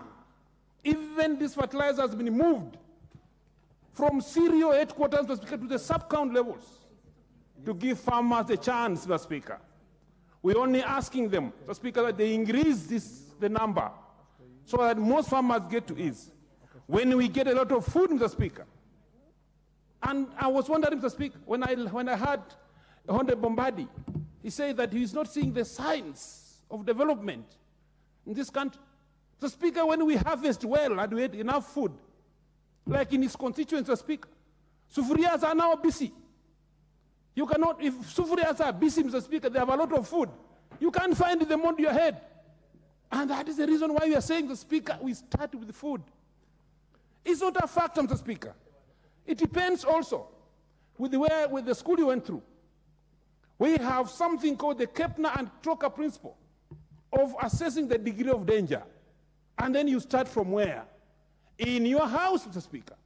If today a dog comes to bite your leg, and two, your vehicle starts rolling downwards because you left it on a free gear, and at the same time your house catches fire, and inside your house is a child who is sleeping, it's upon you, Mr. Speaker, to start making the difference. It's you to make a decision. What do you start with? That's called the Kepner and Trocker principle of the degree of danger. You will first start with the house that is burning. Take out the child as the dog bites your leg because you can go to see the doctor. So, Speaker, the President has chosen on what to start with, and the first is food. If we stabilize the food factor, so Speaker, Madam Speaker, this country is getting somewhere. Two, Madam Speaker, infrastructure to the sensitive areas of this country. We need better roads, Mr. Speaker, to go inside to get where food is produced, agro-based zones, where we can get fresh milk from the farms straight and quickly, 2 hours, packed to static time, to reach the centers and cooling centers. That's what we need, Mr. Speaker, in this country. We need roads that can feed in to get some of these perishable foods from inner parts of this country to come to the markets. That is what the President is focusing on. So, Speaker, I want also to say something, that the national dialogue, that due to the magnanimity of the President, due to his magnanimity, Madam Speaker, he chose that we come together and talk. We expect fruits from this dialogue. We also want to know, Mr. Speaker, that we are not doing things at futility. When it will come to this House, Madam Speaker, let us work on it and see how better we can make of it. Madam Speaker, I cannot finish if I cannot mention that the President and the First Lady are a praying family. A praying family, it makes a praying nation. And if we pray together, Mr. Speaker, and we work hard, Madam Speaker, this Kenya is getting somewhere. Thank you, Madam Speaker. Okay, the Honourable Member for Kilifi South, Honourable Ken Chonga. Thank you, Madam Speaker, for this opportunity. I stand to express the feelings and the wishes of many Kenyans as far as this speech is concerned.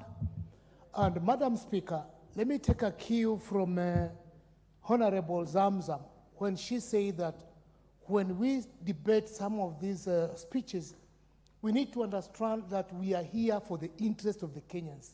And honestly, the way we present our debates will impress on Kenyans on what they feel about it. When we stand in front of this chamber and we debate out of our thorax and mouth the way Honorable Muhammad Ali was doing, honestly, it creates no value. We come here to debate issues. We are not here at war. Madam Speaker, let me say that the speech of the President, to many, it was a very, very big disappointment. It was a disappointment because let us first of all take cue of when, during the time when we were campaigning, the promises that the Mwananchi was promised by this government. It was the expectation of every mamamboga, every boda, every hustler that life was going to be better than the way it is today. And if there's anything that Mwananchi expected, that is what he wanted to read and understand from the speech of the president. Madam Speaker, let me tell you where the rain started beating us. The rain started beating us by passing out a punitive finance bill in this parliament. We talked about it, we discussed it, we could see the weaknesses of some of the elements that were in that bill, but there was nobody to hear because the numbers were less. The finance bill is the biggest cause of the cost of living today. Madam Speaker, the other day, on the 8th of November, members of parliament from the government side were at State House, and they expressed openly that they have become less popular because of the cost of living. This is something is in parliament domain. And I think the president, what he said was, you do not need to be popular.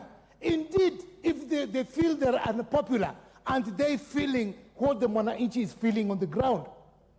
Madam Speaker, I was keenly listening to the leader of majority here and his deputy, and the kind of lies that they were making to Kenyans. One of the causes why the cost of living is not going to go up any soon is the cost of fuel in this country. Madam Speaker, you and me know very well that Kenya went into an arrangement of government to government with the government of Saudi Arabia. Look at the players in this arrangement, first of all. If there is nothing that I can call a scam, this is the biggest scam, Madam Speaker. They are telling us that the cost of fuel is going up because of the war in Ukraine and the Hamas. How come the cost of fuel is going down in Tanzania, in Rwanda, in Uganda? What explanation can the president make out of that? It is in public domain that the companies who were given the tender to be bringing fuel tied their hands in such a manner that when the cost of fuel is going down, they cannot negotiate these terms. And you know very well, for as long as the cost of fuel will remain high, everything in Kenya will remain high. Madam Speaker. What's your point of order, Honorable KJ?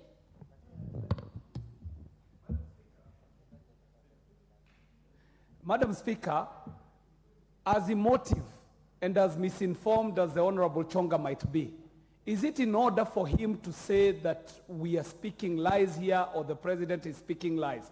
To the best of my knowledge, Madam Speaker, this is very unparliamentary language that goes against even our standing orders, Madam Speaker. So I think it is in order that the honorable member withdraws that statement on the issue of lies. It is unparliamentary language. He needs to withdraw and apologize, Madam Speaker. Honorable Chonga, if you make a allegation. Madam Speaker, if you heard me very well, there is nothing that I called a lie. Maybe I should use a different language for KJ to understand what I'm talking about. What did you say exactly? What I'm saying, Madam Speaker, is as the government or as the leader of majority has just put it here, that the cost of fuel in Kenya is going up just because there is war between Israel and Hamas. Why couldn't he go a step further and explain to the parliament why the cost of fuel in Tanzania, Rwanda, Uganda is going down? Simple. And if you did not understand it, for the Honorable Chonga, it is not your place to decide what a member says. You say your view and let the member say their view. Thank you. I stand guided, Madam Speaker. Madam Speaker, I know my time is up, but I just want to make this submission. And if you'll allow me, because KJ has taken almost 1 minute of mine, I want us to come to the realization that the mwananchi is actually suffering. As much as we are fixing the agriculture sector and many other sectors, we need to know how the cost of living can come down. And if we play around with this matter, I refer back to what Pastor Mackenzie said, Kitawaramba. This government is in place because of the people who put this government in place where it is. It is the same people who are complaining about how life has become so unbearable. Conclude, Honorable Member. Give you an extra minute. Thank you, Madam Speaker. So conclude. I'm concluding. Madam Speaker, with that realization that we are where we are because of the promises that we gave to the Mwananchi, be you on the opposition or on the government side, the feeling of the people on the ground is the same. Langu mimi Kiswahili nataka kusema, tusingoje kiwarambe. If we insist that everything is correct and yet everything is going wrong, then kuramba tutarambwa. Asante, Madam Speaker. The Honorable Member for Narok West, Honorable Gabriel Tongoy. What is your point of order, Leader of Majority? Honorable Speaker, thank you, Honorable Speaker. I came running from the office. So if I pant, Honorable Speaker, it's because I came running. You know, I'm a stickler to the rules and procedures of the House. And I was listening as the Honorable Ken Chonga made his contribution and challenged on a point of order by the Honorable KJ. He asserted that he had not used the term lies. Honorable Speaker, we must be a house that adheres to our own rules and procedures, because the Honorable Ken Chonga asserted that the kind of lies being said to us by the Leader of Majority and his deputy. And Honorable Speaker, there is something called statement of fact. Honorable Ken Chonga has been in this house long enough to know our rules. Therefore, he cannot, on the basis of a point of order raised by Honorable KJ, assert that he did not use the term lies. He actually stated that the kind of lies being told to us, and you know, we were not speaking to Ken Chonga, we were speaking to the country, and we were not telling lies. That language is unparliamentary. We must not allow the Honorable Ken Chonga to get away with it, because we are degrading the dignity of this House by allowing members to utter careless statements without substantiating, without giving facts. Give us a statement of fact. What is it that the Leader of Majority said or his deputy said that was untrue? Honorable members do not tell lies. The Honorable Member for Kilifi North cannot be telling lies. You had He's your an Honorable Member of Honorable Parliament. Chonga, let him finish prosecuting. Honorable Speaker, I want to ask Honorable Speaker if the Honorable Ken Chonga will not apologize and withdraw that term, Honorable Speaker. I would want to move, Honorable Speaker, on standing order number 107, 108, that I ask you, if the Honorable Ken Chonga does not apologize and withdraw, that you find him to be grossly disorderly, and I shall be moving to name him Honorable Speaker, because we must restore the dignity of this House, Honorable Speaker. As I contributed, I asked all of us to be patriotic enough and to be leaders. There are things you can say in funerals, there are things you can say in rallies, but you cannot say in such an honorable House, Honorable Speaker. And I know it is exciting for those who are who are politicians and not leaders to want to say things that will excite the masses, Honorable Speaker. Honorable Speaker, if you can also protect me from the member for Busia, and I keep teaching our Honorable Speaker, allow me to keep guiding the Honorable member for Busia. When you find what I'm saying is unpalatable, you went to school to be able to stand in your position, articulate your issues. Don't shout from your seat. You can shout from markets in Busia, but not in this House.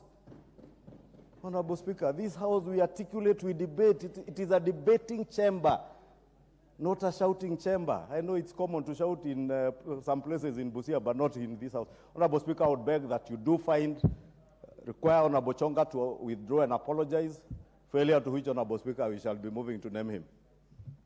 Honorable Chonga, I have just been able to substantiate from the confirm from the clerk that you did in fact say that the kind of lies by the Leader of Majority and the deputy, and went on to allege, and I've checked that with them.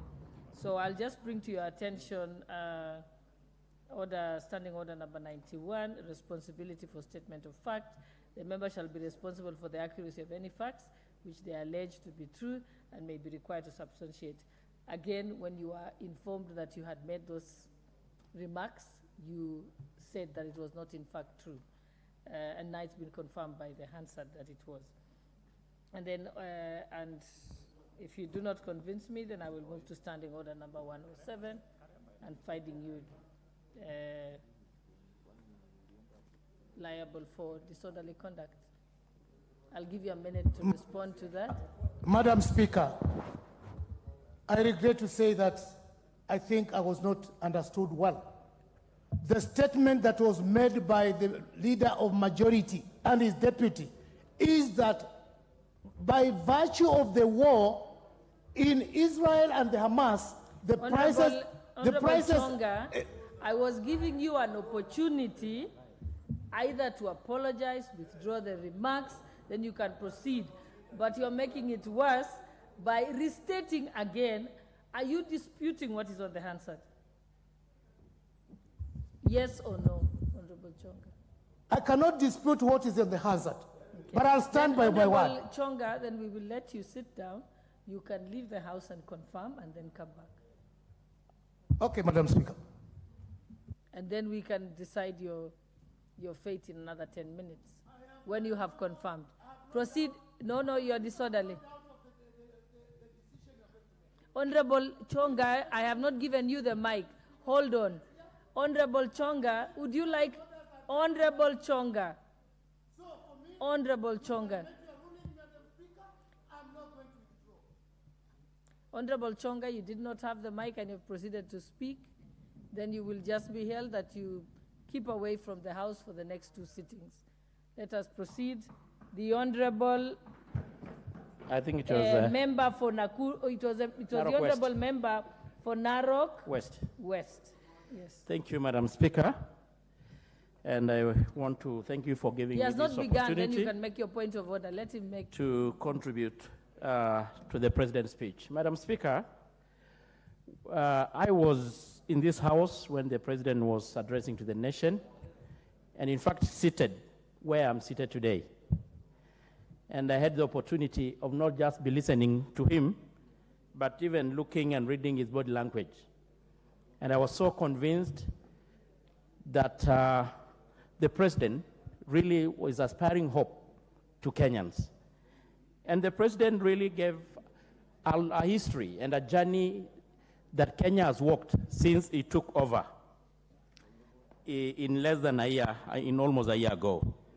Madam Speaker, he managed to address several issues so important to Kenyans, ranging from matters economy and the trajectory of Kenya's economy, of course, my issues of food security, matters to do with the security, the housing, UHC, and many others. And I want to mention a few, and of course, starting on matters national security.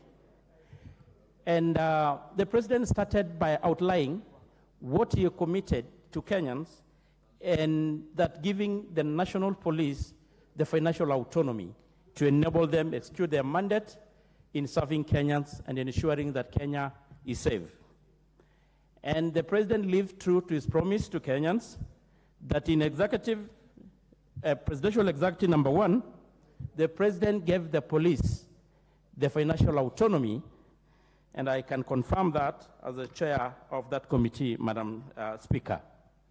It is true that Kenya, we have been having security challenges ranging from cattle rustling, the terrorism, especially the issue of boundary in North Rift and Northeastern and actually some part of the country. And our very disciplined and committed and very competent security forces has continuously been executing their mandate to ensure that Kenya is safe. And it's just good to mention, Madam Speaker, that in the endeavor to make sure that our police officers and our security forces are well equipped to execute their mandate, the modernization program that the President has been promising to Kenyans is on course to ensure that our security forces are well equipped to address the security challenges. We can all confirm, Madam Speaker, that the issue of cattle rustling and banditry in North Rift has really significantly reduced. And even members in this House from that region can confirm the same. Of course, we have still a few challenges. They are not there, but we are really up to the task. You also mentioned about the issue of NYS, that we are going to double the intake and ensure that the 80% of the NYS are going to be taken during the future recruitment into our security forces, being the police or the KDF.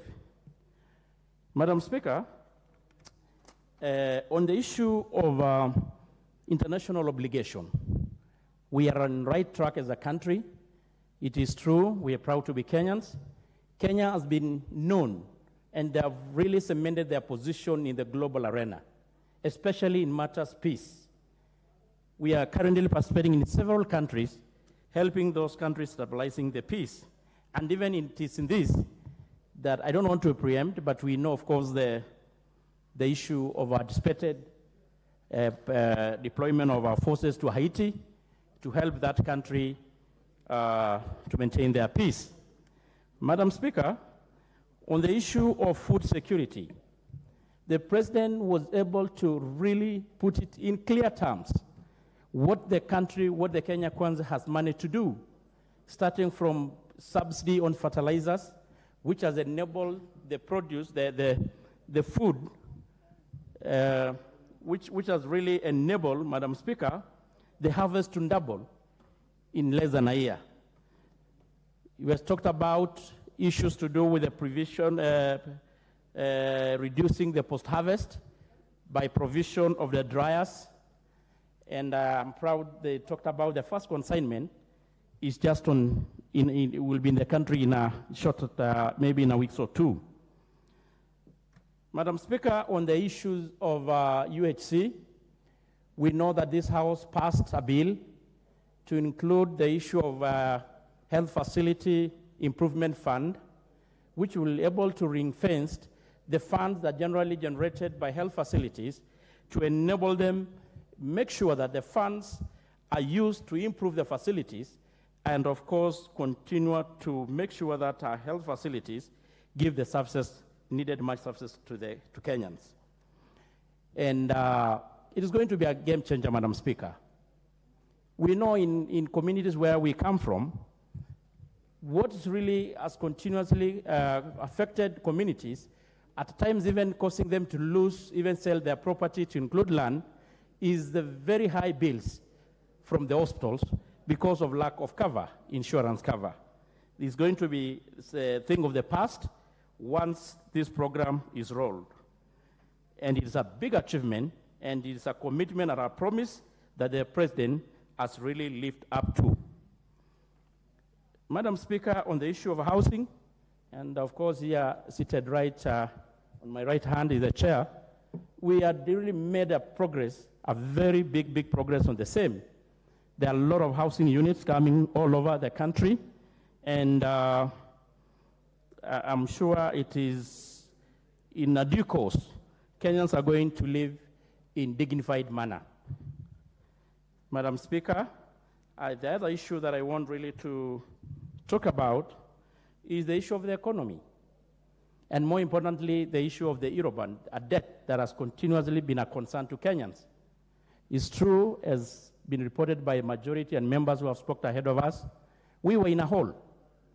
When the Kenya Kwanza government took over, we know the kind of burden, the kind of debts that are really on our shoulders. And we're so proud because the President had committed and promised the country that we are going to live to the obligation and we are going to be able to be in a position to clear the debt, the 300 billion that is going to be due in due course. And it's something that, of course, it has been a concern to the country. And of course, we know the challenges that are there, including, of course, the issue of the fluctuation of the shilling against the dollar, the major currencies. We know, of course, the issue members have been talking about, the cost of living, the issue of the cost of petroleum product. But, Madam Speaker, it's good to note, and members should be very honest, It's an issue that is beyond Kenya as a country. It's a global challenge, it's a global problem. But the president is doing his best, the Kenya Kwanza government is doing their best to cushion Kenyans. Subsidy is never, Madam Speaker, a solution to it. And I think the president made it very clear. The right thing to do is to do subsidy to the production, not consumption. And that is exactly what they're doing. We had a government to government, Madam Speaker, is a mechanism and a means of trying to lower the cost of petroleum product.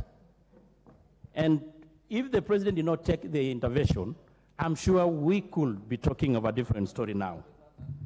Madam Speaker, of importance, also the president talked about our continuous role to honor our international obligation as a country.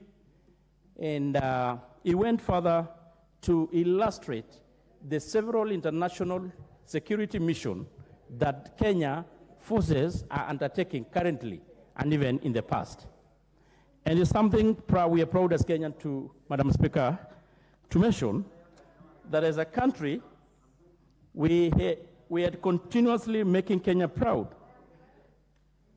So, Madam Speaker, to me, I think the president was able really to, not really mincing his own word, he shared a picture of a promising future. He managed to share a picture of a right trajectory, a country which is on the right path to prosperity. The challenges are going to be there, but we will surmount, Madam Speaker. We have the right captain steering the ship, and we are going in the right direction, Madam Speaker. So I want to say that the president managed really to talk on matters that affected Kenya, on the issue, of course, of the Wezo Asla Fund. He really mentioned we were so surprised that he had a connection to even the Asla in the village. They're down, the tuk-tuk rider, who talked in their own words on how the Asla Fund had managed to transform their lives.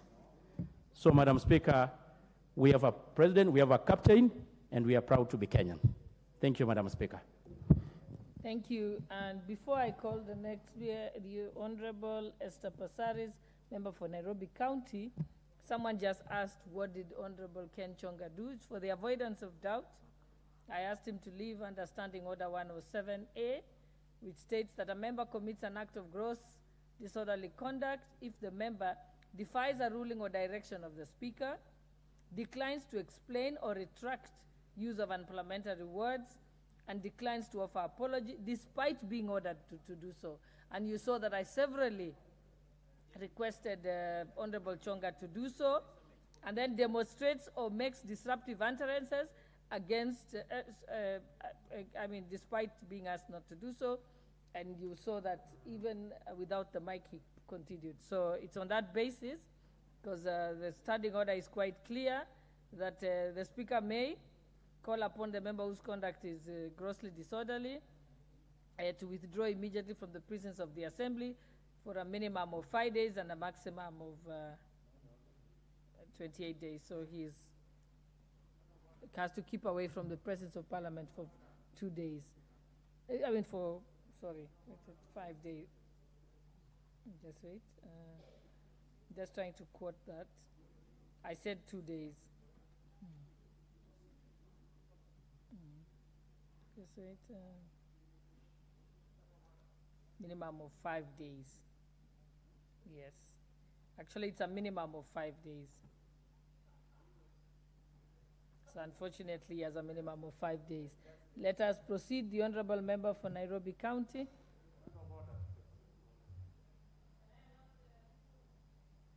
Member has not even spoken, Honorable Passaris. What is the point of order about? Because no one has spoken yet. Proceed, Honorable Passaris. No one has spoken yet. You can't have a point of order over nothing. Proceed.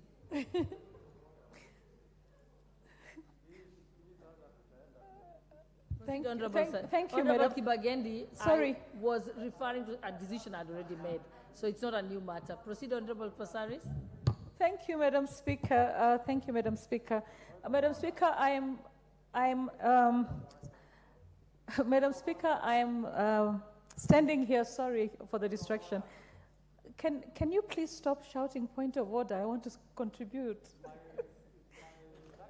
Yeah, but I haven't even spoken. Thank you, Madam Speaker, for the opportunity to contribute to the State of the Nation address by His Excellency President. Madam Speaker, I need some protection here because I keep speaking and he keeps saying point of order, so I really don't know what I'm supposed to do. Okay, so I want to contribute to the motion.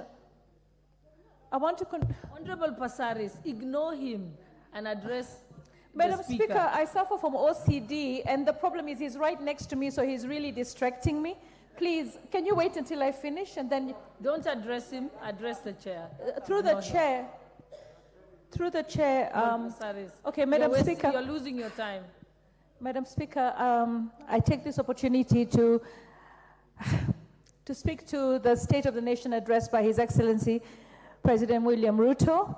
And I have to say that the first thing that caught my attention is the respect that the President gave to the august House by calling us distinguished members, democratically elected. And also, I have to take note of the fact that every time we have a function where the President is, he gives utmost respect to elected members, which I never saw in my last tenure in Parliament. So I have to commend him for that. That puts us in a relationship where we can actually respect each other and work together. The President talked many, many times, mentioned the word national values in his speech, and I think we need to really have the national values of our country defined, because that is something that once we understand what our national values are, then as citizens and leaders, we should be able to move forward. And our national values are enshrined in our Constitution, and they are also enshrined in our national anthem. But I think we have forgotten our national values, and the reason why I say that is because sometimes when I take a drive on the highway and I see the street lights that have been put by the various bodies that put street lights on our roads, and I see that the street lights with solar have all been stolen on the highway, I feel that somewhere along the line we have no respect for the things that the investments that we make to get this country to become progressive. So I feel that we need to do a lot of work in defining our national values to the people. He talked about dignity and dreams, restoring the dignity of our citizens and the ability to dream. He talked about the challenges, and he did not shy away from telling us that we do as a nation have a lot of challenges, and we were in a deep hole and we need to get out of those challenges. And as a result of us working together, we'll be able to share the prosperity that was envisioned by our forefathers and the prosperity that he hopes to achieve for the nation of Kenya. Honorable Speaker, Madam Speaker, this week we have seen the return of David Cameron to as UK Foreign Secretary. He was a former Prime Minister, and he has actually been put into the government again. And when he was speaking in an interview today on CNN, he actually said that as a public servant, he is looking forward to coming back at such a time as this to be able to help steer the country and the world into the right direction. I feel sometimes as an opposition member that we should actually look as members of the opposition on how we can help and aid the government to be able to deliver to the people. We are all citizens of this country, and that we know that the country is in a place that really begs for attention in the positive way. So I really, as a member of the opposition, I really stand here and I say that the President is trying. He is working hard. He is traveling and trying to create bilateral relationships with other countries so that together we can be able to steer the... Thank you. Your time is up. Member for Nairobi. Member for Molo.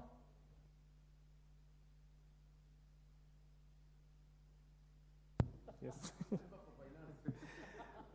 Thank you very much, Madam Speaker. I am not the chair of Finance Bill, I'm the chair of the Committee of Finance and National Planning. Honorable Speaker, a lot of conversation here has been around subsidy.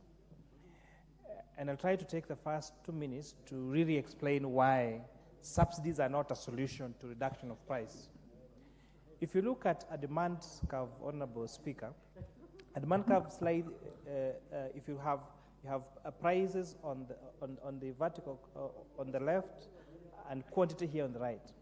A demand curve slopes from left to the right, meaning the higher the price, the lower the quantities people will demand of that particular product. Of course, unless that product is probably a luxury good, for example, but all factors constant.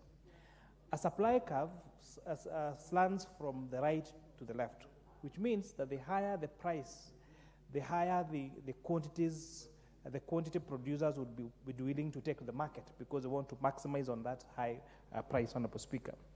So what a subsidy is supposed to do is move that supply curve to the right by the price that has been subsidized.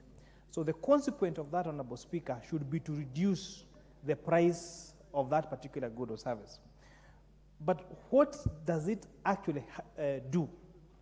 Because that subsidy goes to the producer, the producer has the advantage of taking advantage of that price and maximize his profits. And maybe to bring it into better perspective, we've seen the great success of subsidizing fertilizer. But you'll find that the reduction, the percentage decrease in the cost of fertilizer has not led to a proportionate decrease in the price of maize. Because farmers, now, although they were saved money in their production, they are holding on to their maize because they want better prices. So even though their production cost was lower because of the reduced cost of fertilizer. So the same thing was happening when you were subsidizing maize meal through the millers or fuel through the oil marketers. They saw a window of maximize their profits. And so essentially, we're using taxpayers' money to go into the pockets of a few people who are the oil marketers and the maize millers, and consequently, the price is not reduced. The former Cabinet Secretary Munya told us the price of maize meal will go down to 80 shillings. It never happened. The cost of fuel did not go down despite us sinking billions of shillings to that, which was never paid, by the way, Honorable Speaker, which has been paid by this regime and this particular budget, Honorable Speaker.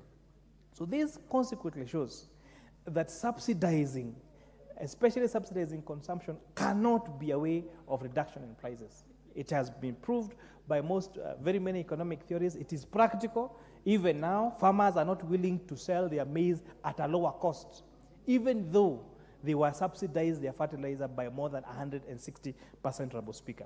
But the advantage of this program, it going to farmers, it means that this money is going to farmers' pockets. Those people at the bottom of the pyramid, what we call the bottom-up economic transformation.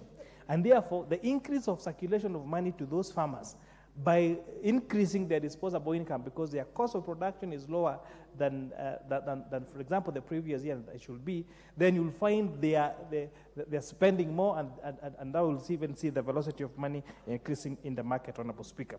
Having settled that on something, Madam Speaker, what are some of the highlights, as the President said? Education of teachers, recruitment of teachers, clarity in JSS, reduction, as I said, of fertilizer, healthcare, moving from curative, preventive ways of fertilizer, the digital highways, the ICT hubs, because all these, Honorable Speaker, are geared towards enhancing our human capital. Because the biggest resource we've been able to prove as a country we have is not necessarily coffee for export or tea for export. It is human capital. And that is why our remittances from our brothers and sisters in the diaspora, our highest foreign exchange earners. So these Honorable Speakers, as ably said by the President, will lead to reduction in cost of living and better times for this Republic of Kenya. They are started to be here, and they are even coming, Honorable Speaker. With that, I beg to support. Thank you. The next chance will go to the member for Busia, Honorable Catherine Omanyo.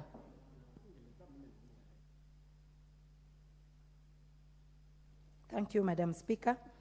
I listened very carefully to the president's speech that day, and so many things were a little bit amiss because when he mentioned Gorogoro going down to 60, I come from Busia, and that is our staple meal. I got so excited. But when I went back home this weekend, the reverse is what I found. Gorogoro has not gone down.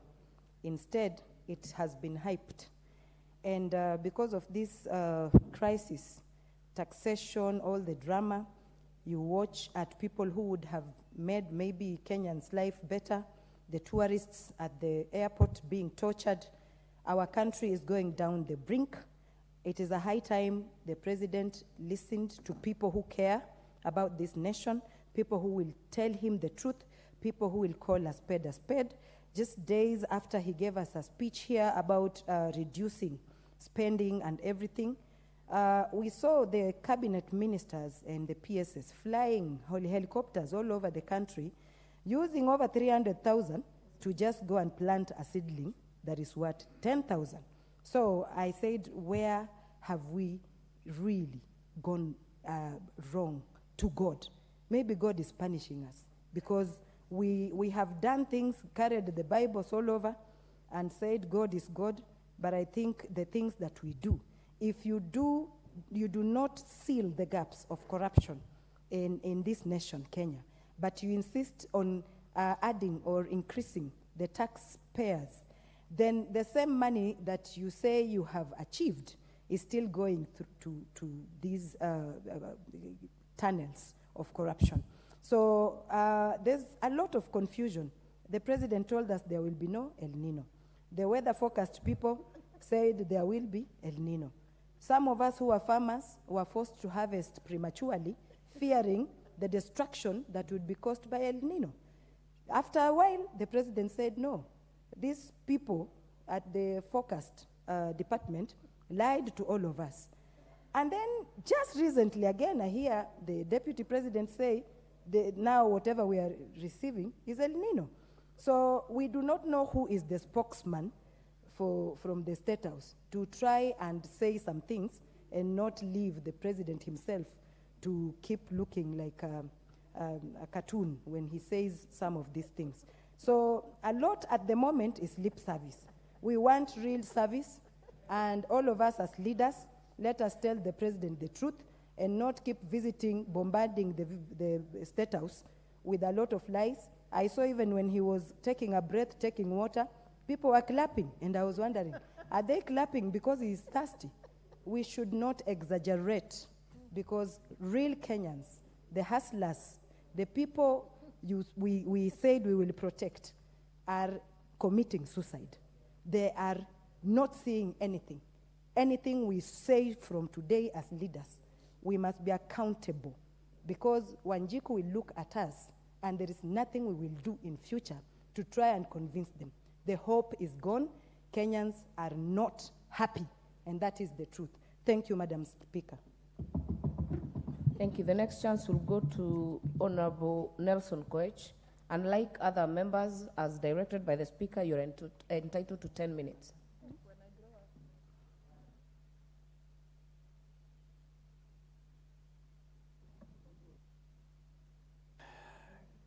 Thank you, Honorable Speaker, for giving me this opportunity. Honorable KK seems to have an issue with the time, but I will try to be very brief to allow other members also to make that contribution. Honorable Speaker, thank you for allowing me to give my remarks on the State of the Nation address by His Excellency the President. For those who care to listen, the President's speech was reassuring amid the grim and amid a lot of anxiety in the country.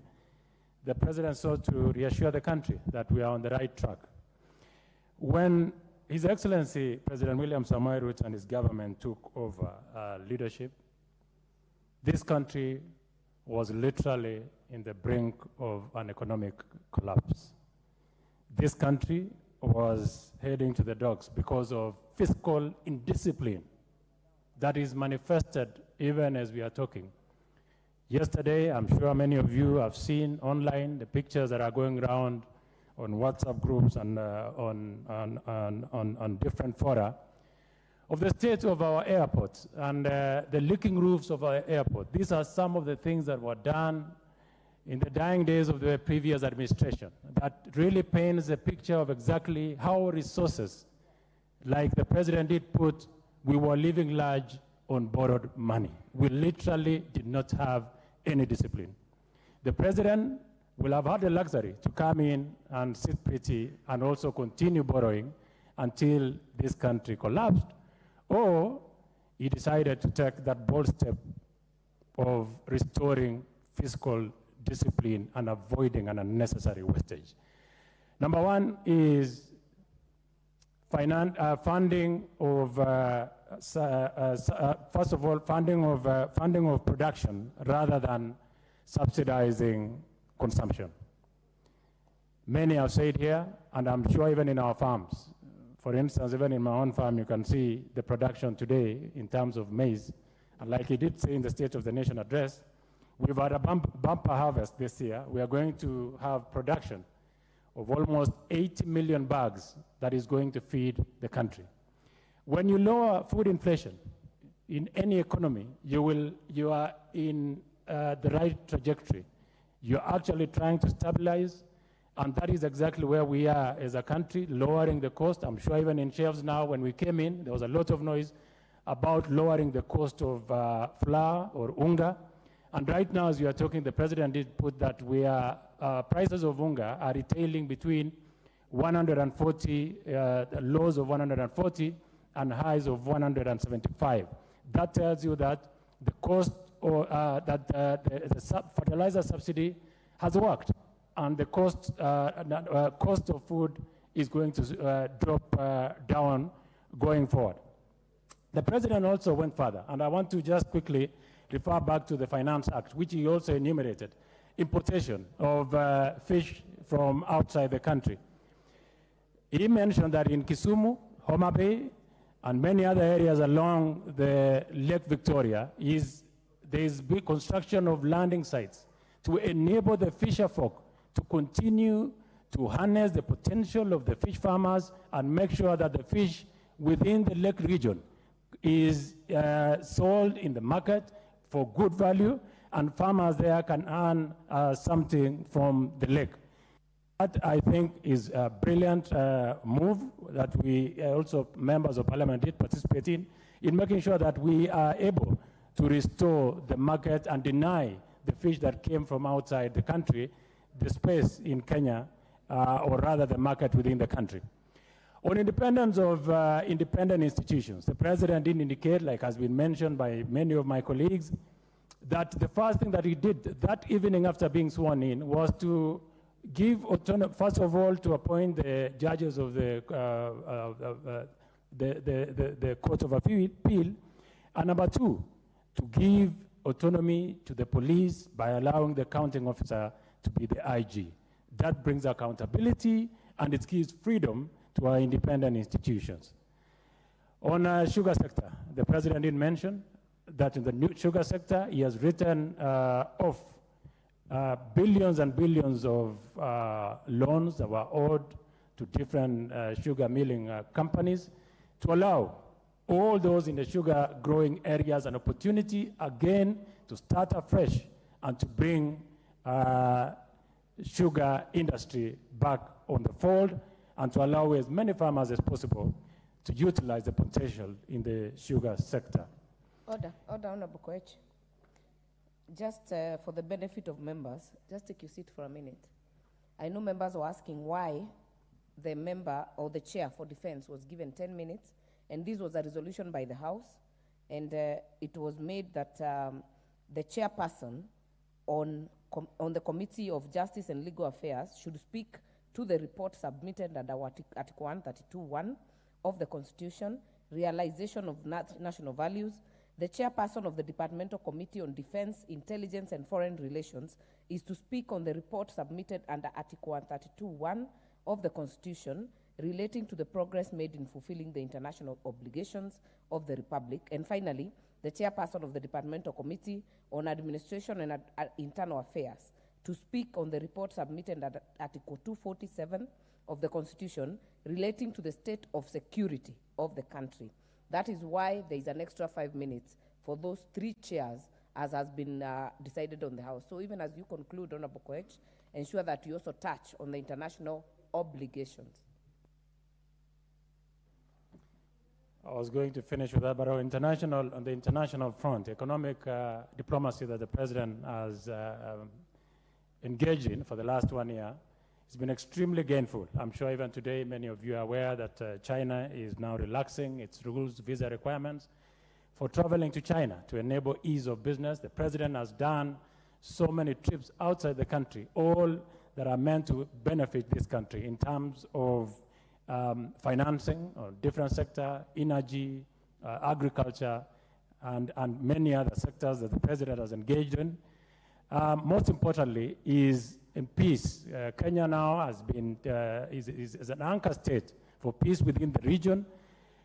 And the President has continuously engaged, particularly on areas of security. It is also noteworthy to the House, Honorable Speaker, that we have our Kenya Defense Forces, amongst other forces within the region, in DRC, trying to restore peace in DRC under the umbrella of ICRAF, and that has been largely successful.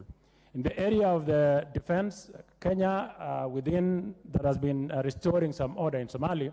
As we enter into the drawdown by our military officers, it is also worth noting that Kenya has succeeded in restoring some normalcy in Somalia, and very soon our officers, as indicated, will be back in the country. And that is important because instability within the region is instability within our country. The President has continued to make sure that countries within our borders continue to be peaceful, and part of that is making sure that the deployment of our officers and security forces continue until there is peace within our borders. Within the country, in the North Rift, you remember, Honorable Speaker, that earlier this year, as a joining force with the Kenya Police Service, the Kenya Defense Forces was sent to the North Rift, and I'm sure honorable members from that region can attest to the fact that even though there has not been complete removal of the insecurity in that region, there has been relative calm in the north of our country. Honorable Speaker, with those very few remarks, I beg to support. Thank you. Chair, Labour Committee, Member for Runyenjes, Honorable Eric Mushangi. Thank you, Honorable Speaker. Honorable Speaker, I was sitting here last week when His Excellency the President was delivering his speech, and I was following very keenly to listen to the issues that affect our people. And I am glad that the President spoke to a number of things that really are impacting on our people. And one of the things that he talked about, Honorable Speaker, is an issue to do with farming. Because, Honorable Speaker, a hungry nation or a hungry people, a hungry person is an angry person. What that means is, Speaker, that you cannot please people when they are hungry. And one of the things that the President started by doing was to subsidize fertilizer. And Honorable Speaker, I was listening to him as he was mentioning a farmer from Embu County by name Albert Ngunyi. And Honorable Speaker, I wish to confirm that together with Honorable Ngunyi, that many of our farmers have been able to receive the subsidized fertilizer, which they were previously unable to buy, owing to the fact that it was costing up to around 6,500. But they were able to buy the same fertilizer at the same amount. Yesterday, Honorable Speaker, while we were planting trees, the message from our people is that they needed fertilizer the more, because they are now top dressing. A number of them have received it, and they are continuing to receive it from the government of Kenya. And we wish to appreciate and thank the President for thinking about food stability and availability and security in our country, because that is actually what causes a lot of people to make noise when they cannot afford their meals. Honorable Speaker, I was delighted to listen to the President talk about coffee and tea. And I was delighted this morning that I saw His Excellency the Deputy President chair a committee that was supposed to operationalize the money that was made available for the coffee farmers. Because right now, as we speak, the farmers are anticipating, are highly expectant of the money that they are supposed to be given from the sale of their coffee. So we are delighted that our farmers are going to receive the money. What we would like to request from the government is for the CS cooperative to make sure that this money is available for the farmers as fast as possible, so as to make sure that they don't continue suffering from the delays in the disbursement of these funds. Honorable Speaker, I was delighted to listen to the President talk about the universal health coverage. And you see, this is an issue that is very dear to Kenyans, because a healthy nation is a wealthy nation. And I remember a few weeks ago we passed a bill here, the Facilities Improvement Bill, which is supposed now to ensure that our level 4 hospitals, for example, are able to utilize the funds that they collect. Because what used to happen is like, for example, a level 4 hospital like that of Runyenjes, once they received funds, they were not able to utilize the same funds. They were channeling the funds to the county coffers and then wait for the same funds so that they procure fuel for the ambulances, or even buy essentials that they could have otherwise bought from the finances that they receive. So we believe that the approach that the President has taken on the issue of UHC is going to work for the benefit of the Kenyan people, so that we can take care of our health. Honorable Speaker, I wish to say that even in the challenging times, we require great leadership. And we thank the President for providing strong leadership as he steers this republic out of the debts that we owe the Western countries, the Chinese. We believe that better days are ahead, and it's just a matter of time. With those few remarks, thank you, Honorable Speaker. Thank you. The next chance will go to the member for Masinga, Honorable Joshua Mwalio. Thank you very much, Madam Speaker, for giving me this opportunity to be able to speak on the President's speech. I want to say that I like the way the President started in one of the phrases. He said, "Together with the people of Kenya, we have changed everything." That means that the President is following what the Kenyans are saying in terms of his leadership and in terms of what he needs to do for this country. And I want to say that one of the things that is troubling us is the cost of living. And in the cost of living, it is being addressed by the farmers that have been able to come out and do a serious farming.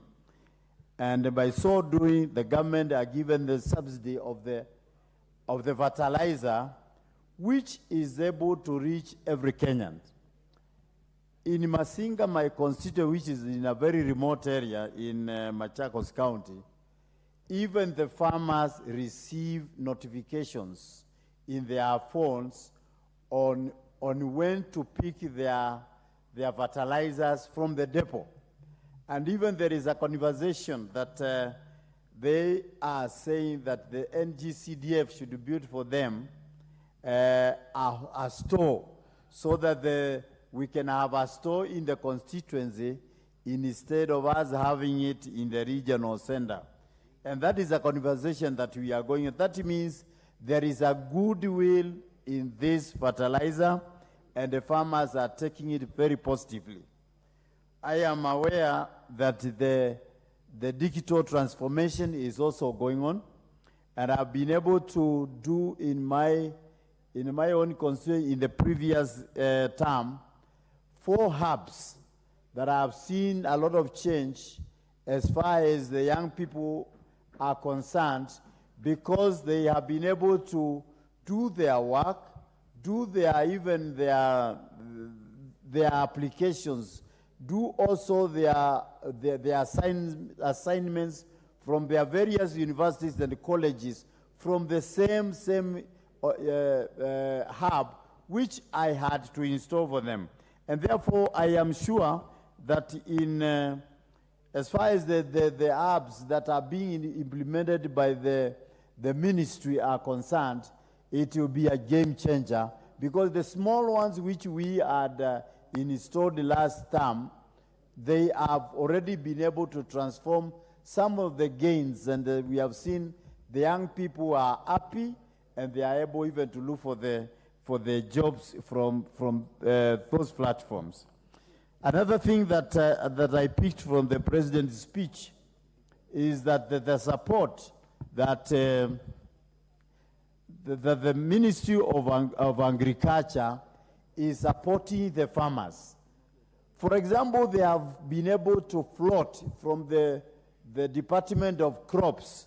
They have been able to plot drying areas whereby they can be able to dry the what do you call them, the grains, the grain drying centers, which are being built in 5 centers, 2 in Meru, 1 in Bomet, and there are others which I cannot remember, but I have picked them from the adverts, which they have already floated the tenders, so that they can be able to support the farmers to do that.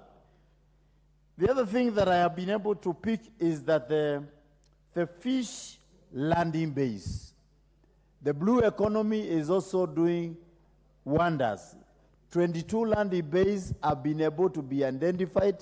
Some have already been able to be built, and the fishermen are able to fish from the sea and from Lake Victoria, come and put the fish in those landing bays, in the cold rooms that are there, in the processing rooms that are there, so that the people can come and sell their fish from those centers. And the exporters of fish are able to access those landing bays and be able to sell to. Your time is up. Member for Mandera South. Thank you, Honorable Speaker. I would remind us a speech by the late President Moi. He said, when he described what a good speech looks like, he said a good speech should be like a short skirt, short enough to generate interest and long enough to cover the subject. And that is what the President's speech was like. It was short, it was precise, it was inspiring, it was forward-looking and foundational. The President reminded us on the successes the Hustlers Fund had made, that now the Hustlers Fund had dispersed at 6.6 billion, and that there were savings of about 2.3 billion. And he also reminded us on the pension savings, which had increased from 1.4 billion per month to 6.5 billion per month. The President also reminded us on the successes that the fertilizer program has had, especially towards contributing food security and food production, especially in the maize-producing areas. The President also told us about the successes that we have achieved in the education sector, and particularly the report of the Presidential Working Party on education and the radical recommendations that are in that report.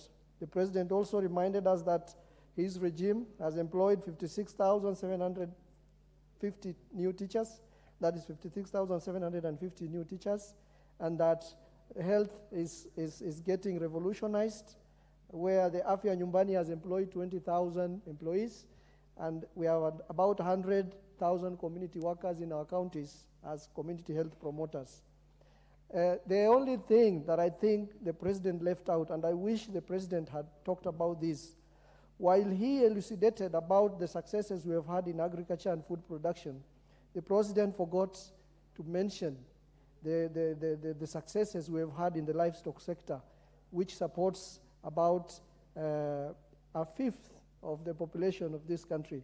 The ASAL counties in this country hold a population of 10 million Kenyans, which is a fifth of the population, and they rely heavily on livestock, which contributes about 13% to the GDP.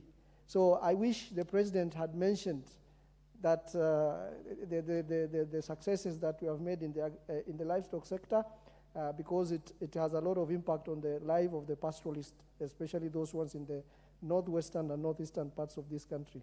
I also thought the president will talk about the ravaging El Nino rains, which have really caused havoc, particularly up in the north.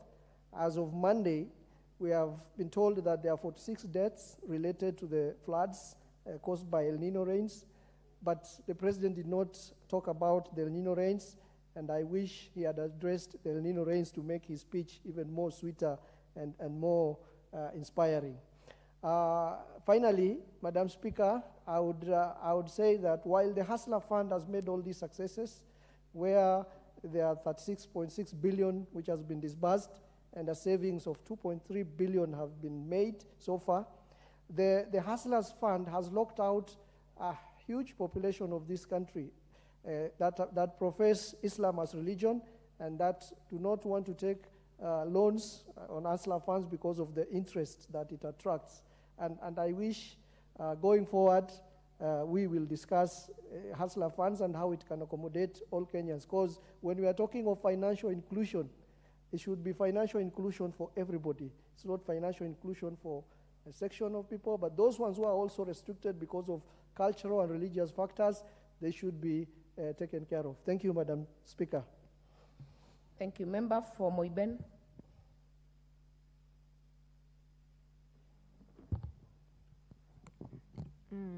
Thank you, Madam Speaker, for giving me the opportunity to comment on the presidential speech. Madam Speaker, first I want to allay the fears from some members who have spoken earlier that the president is being misadvised by people who are closer to him. Madam Speaker, I want to say that the president has been a member of parliament for 15 years. He became a deputy president, and he's now the president. He listens to the people, he understands Kenya, so there is no way somebody can be purporting to be misadvising him on how to run the country. Madam Speaker, we understand the economy, how it was before the current president took over power. Madam Speaker, immediately he took over, he appointed 6 judges, some misnomer which was there before he corrected it. And as soon as they took over office, we have felt some ease of, or some cases have been fast-tracked. And Madam Speaker, I can say even in my county, in my constituency, we were able to get a new court. I mean, they were able to start a new court. So it means the president is much aware of the process, the judicial system, that cases should be fast-tracked so that Kenyans can get justice. Madam Speaker, the issue of food security, the president was able to, in his plans, to support, to build the capacity for farmers. For instance, farmers were given subsidized fertilizer at a cheaper price, and this fertilizer was devolved to the local stations in our constituencies and in our wards, in our counties. Madam Speaker, as we speak, the production, for instance, in the maize production for record, in this time, farmers have had a good harvest. And I can say without fear of contradiction that our brothers and sisters who had been carrying sufurias previously should visit Moiben constituency and buy maize at a very affordable price. We shouldn't be crying about the price of unga, the price of what. Maize is in plenty in my constituency, and we should, those who have no unga can make a visit to Moiben. Madam Speaker, the Presidential Task Force on the Education Reforms has been a mileage in this dispensation. Madam Speaker, you realize that 56,000 teachers were employed as soon as the president took over power. And these teachers were distributed in the entire Kenya to sort out the issues of education. Madam Speaker, remember, previously with the 844 curriculum, most of our learners were not able to practice what they were learning in class. And as a result of the education reforms, soon we are going to see those learners who practice what they get, that they will be able to put into practice the knowledge which they've acquired through the new education system. And we have started feeling the reforms which are being done in the education sector, including the funding model in our universities. We realized that previously most universities were having debts. They were struggling with finances because the funding model was wrong. But the current government, with the shepherdship of Honorable Dr. William Samoei Ruto, has seen that we have put things right, and very soon our universities will be back on their feet. And Madam Speaker, finally, the Euro bond, which the President promised that it was going to be cleared in the next 3 months. The beauty of a debt is to pay, and I think the economy will start picking up. Thank you, Madam Speaker. I know my time is up.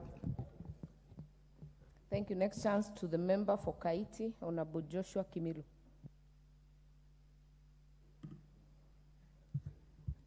Thank you, Madam Speaker, for the opportunity to contribute on this important speech of His Excellency, the President, Samoei Ruto. Madam Speaker, I want to say on Thursday I was here keenly listening to the speech of the President, and Madam Speaker, he touched some important things like paying of the debt, which is an animal in the house, which is a very important thing the President is doing, and it's important to give credit to where it deserves, Madam Speaker. And I think that is encouraging, and that is something I can say that is good, what the President is doing. Madam Speaker, again, he talked of the subsidies in fertilizer, lowering of the fertilizer, which will also help the farmers to make high yield, which will also contribute to the improvement of living standard of our people, Madam Speaker. But Madam Speaker, I want to say I was expecting the President to touch more on the economy of the country and how to make the life affordable to Kenyans, Madam Speaker. Madam Speaker, currently as we are speaking, parents are suffering because as you see where the economy is now, those hustlers down there, we are talking about Mama Boga. You know, it's easy to mention the name Mama Boga or Boda Boda. But when you go on the ground is where you see the reality of these Mama Bogas. They are suffering. They have closed their kiosks, their shops. In my constituency, Madam Speaker, of the weekend I was there, and I met the Boda Boda boys are going with some botros with a small fuel because of the economy. Because 100 shillings now, you cannot even buy a fuel which can make that motorbike to even walk for cycle for only a kilometer, Madam Speaker. And with such an economy, Madam Speaker, I was expecting the President to give a solution to the current situation in our country, Madam Speaker. And I think, Madam Speaker, By doing so, the president will be in a position to make Kenyans happy. As we are speaking now, Madam Speaker, the students in the universities are struggling with hardship because they were expecting their help to reflect on their portals. And as we are speaking today, Madam Speaker, we are getting calls from every corner. Our students are calling us, asking for bursaries. And as you know, Madam Speaker, the bursaries are not being dispatched, the CDF money. So we are expecting the government, current government, to dispatch the help to our students so that they can also help the parents. Because with the current situation, Madam Speaker, we are heading to the wrong direction, Madam Speaker. I was also expecting to see the president talking of the store projects, which were started by the former regime, Madam Speaker. Because, and Madam Speaker, one day, because I know I'll become a president of this country, I'll make sure, if I join the office, I'll make sure that I complete all the store projects which were started by the former presidents, Madam Speaker. Because it is very important. Madam Speaker, this year, when I checked the budget of last financial year, Madam Speaker, there's a road in my constituency from Sultanahmet to a place called Kikoko, Madam Speaker. That road was started 2016, Madam Speaker. But last budget, there was 500 allocation of 500,000, which was allocated to that road in the budget. But, Madam Speaker, that money was removed. And now, as we are speaking, that road is pathetic, Madam Speaker. This morning, when I was getting a call from the OSPD and the DC, Madam Speaker, 5 secondary schools, their exams delayed. They started around 11 because of the bad weather. That road was done halfway, and I was expecting the president to talk of such projects because it can also be a mileage to our people, Madam Speaker. Even if, Madam Speaker, it means that because although the current government talked of shares in this government, Madam Speaker, I want to remind the president he was elected to be the president of the Kenyans, all the Kenyans. And I want to see, Madam Speaker, the president serving equally all the Kenyans because we belong to this country. Your time is up. Member for Marakwet West, Honorable Timothy Toroitich. Thank you, Honorable Speaker, for giving this opportunity to contribute on this very important debate. Honorable Speaker, I wish to thank His Excellency the President for the eloquent presentation which he made to this House, giving hope to the majority of Kenyans who voted for him and those who did not vote for him. That was a uniting speech, Honorable Speaker, that the President gave in this House. Honorable Speaker, majorly is what it dealt with is the rule of law. Honorable Speaker, we have a president who has shown outrightly that is a president that respects the rule of law in this country. Honorable Speaker, when he talked here, Honorable Speaker, he said that the first decision he took to show that he respects the rule of law is by appointing the 6 judges. Honorable Speaker, for me, that was a fundamental step towards the respect of law and independent institutions in this country. Honorable Speaker, you remember the 6 judges were pending and were not appointed by the other regime because of issues that were not clearly highlighted at that particular time. Honorable Speaker, also the allocation of judiciary, 3 billion shillings. For me, that will give independence to our judiciary. And a country only survives when the person who is at the head of the executive respects the decisions of the judiciary. And the president of this country has shown a lot of restraint in respecting the decisions of judiciary. He has never come out at any one time to criticize the decision of judiciary, whether it favors his government or it doesn't.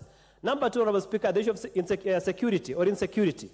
Along Kerio Valley, you remember that at some point there was deployment of the military. Honorable Speaker, as a member who comes from that region, I can say that the deployment of the military was done in a manner that respected human rights. You never heard of extrajudicial killings in the North Rift. And that is one of the issues that I want to highlight and give utmost respect to the President as the Commander-in-Chief of our defense forces, because you never had matters to do with compromise of human rights in that region. And we pray that peace shall prevail in that particular part of the country.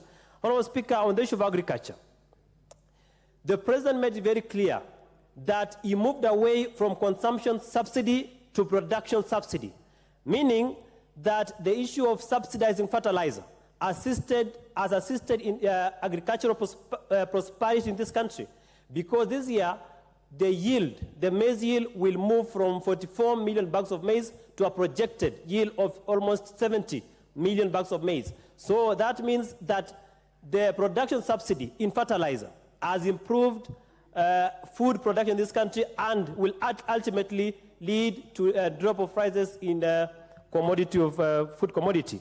Honourable Speaker, on the issue of inclusivity, the issue of national dialogue that is currently ongoing, for me, a president that has been elected in a majority vote, someone went to court, challenge that decision, the same court rendered a decision that that president was validly elected and goes ahead to accept a national dialogue. Madam Speaker, for me, we should give credit to our president. And he has embraced it. He was very clear in the statement here that he embraces the dialogue led by Honorable Kimani Ichung'wah and Kalonzo Musyoka. And that, of course, will cement the kind of leadership and the legacy that this president will leave behind.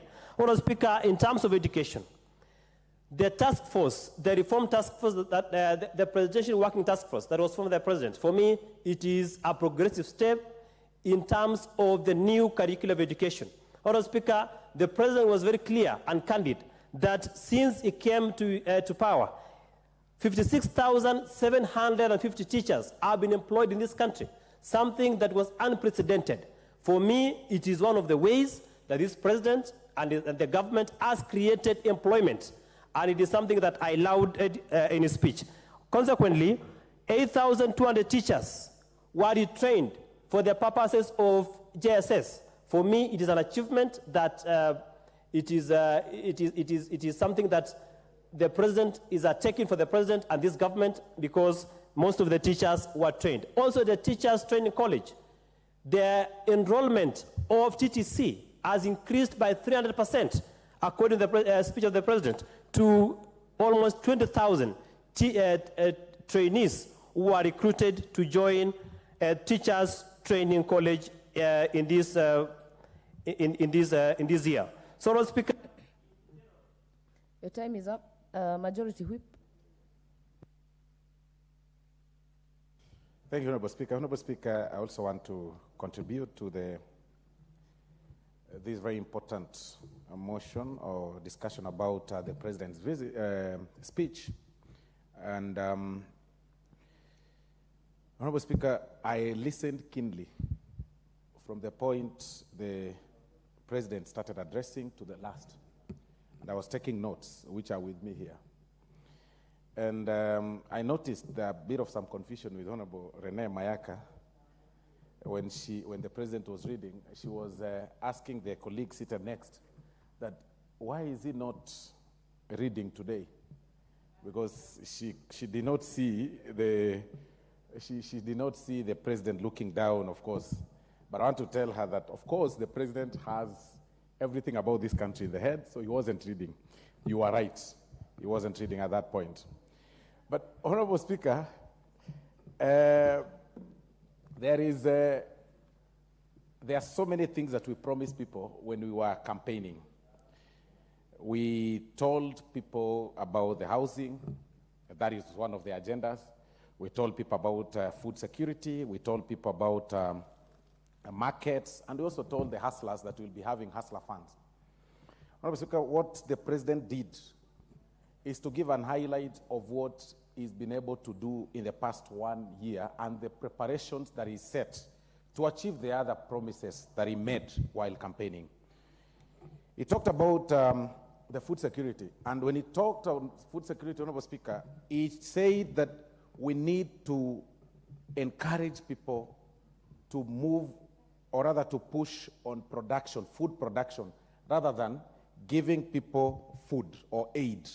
And that is why he talked about the subsidy, the success story about the subsidy fertilizer that we all know, that has gone across the country, that has been distributed all over, including my place.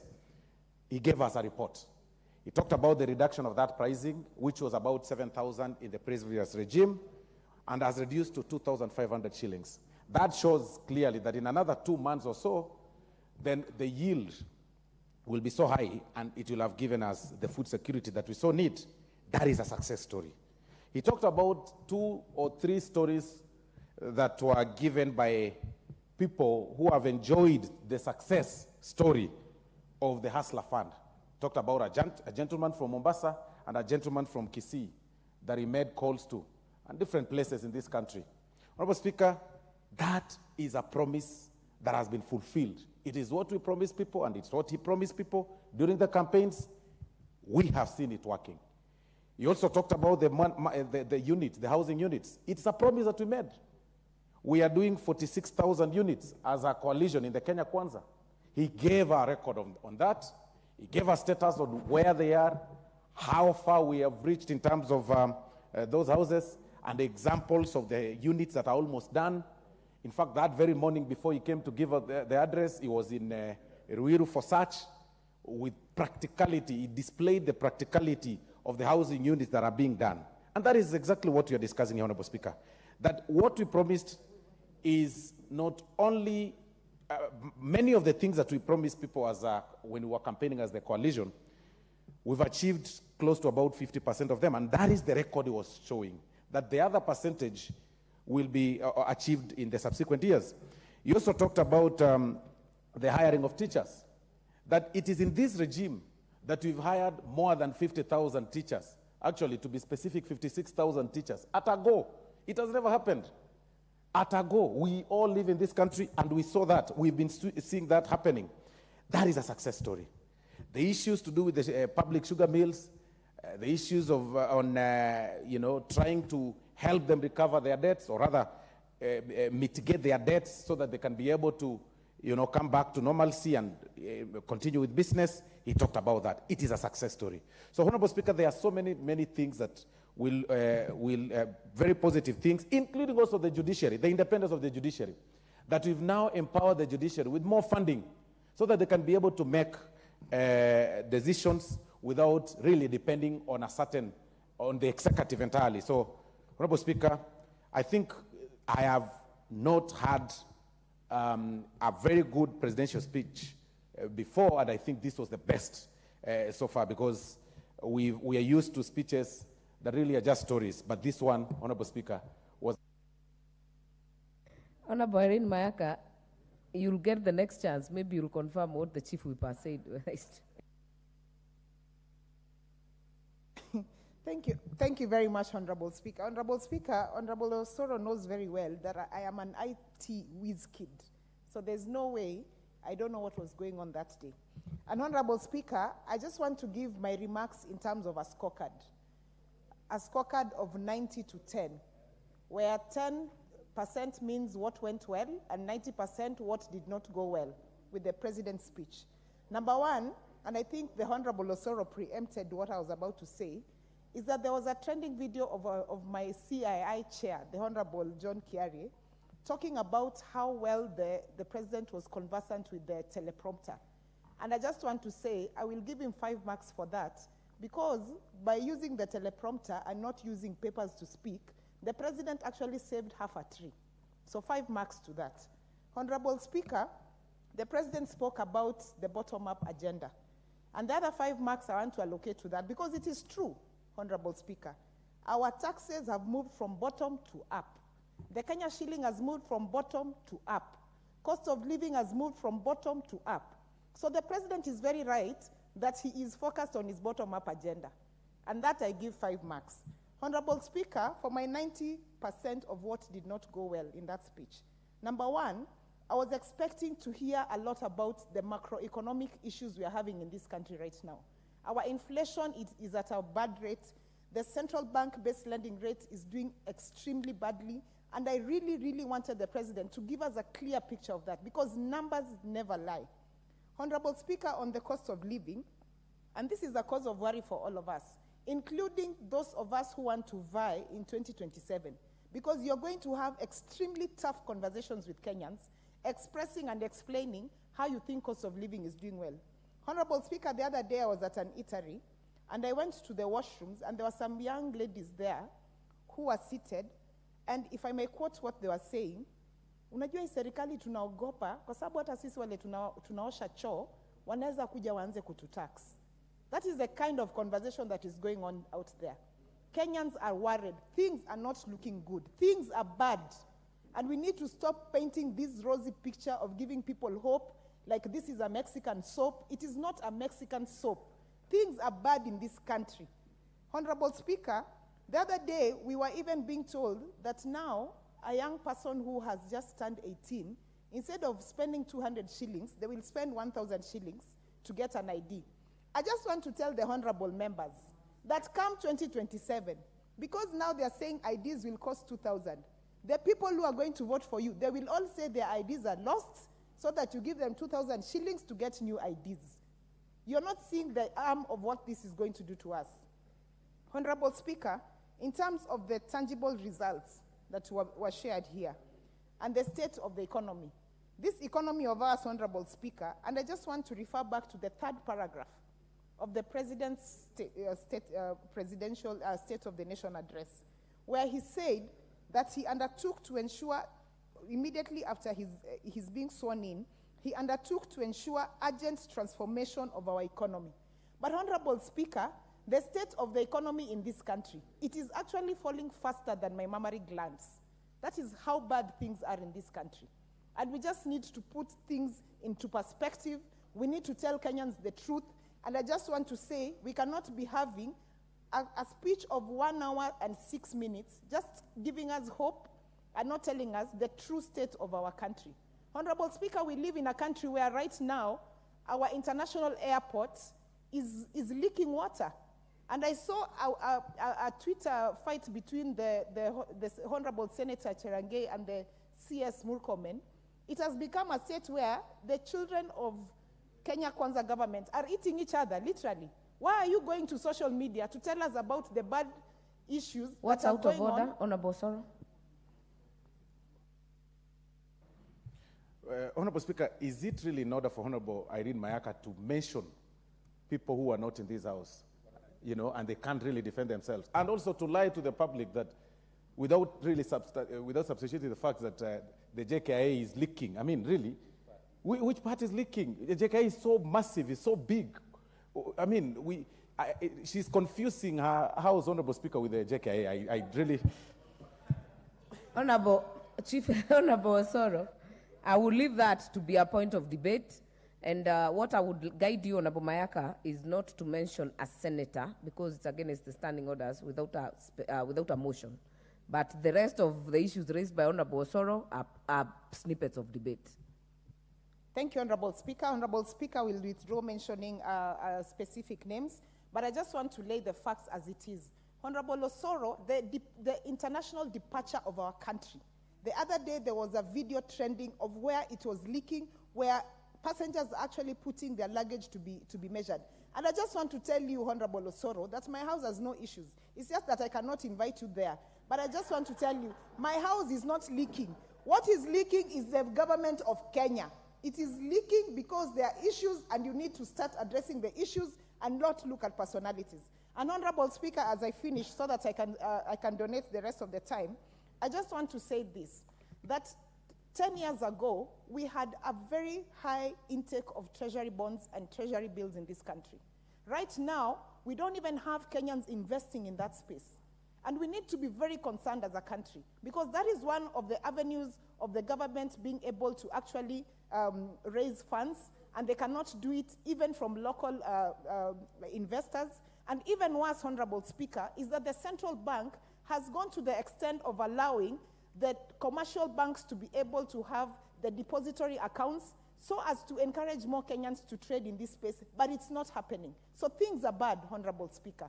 And as I said, we need to take care of these issues so that our economy can stop falling as fast as our mammary glands. I thank you. I don't want to ask which exactly glands, like Honorable Chan is asking, but I'll give the next chance. Of course, your time is up, Honorable Mayaka. It's not donation. You have actually exhausted your time. Member for Saku, Honorable Dido Raso. We'll take the next chance. Thank you very much, Honorable Speaker. Honorable Speaker, I wish to add my voice to this debate on the President's address to the nation. I would consider it in terms of constitutionalism, democratic accountability, and governance. Honorable Speaker, we have lived in this country long enough to understand what actually is really going on.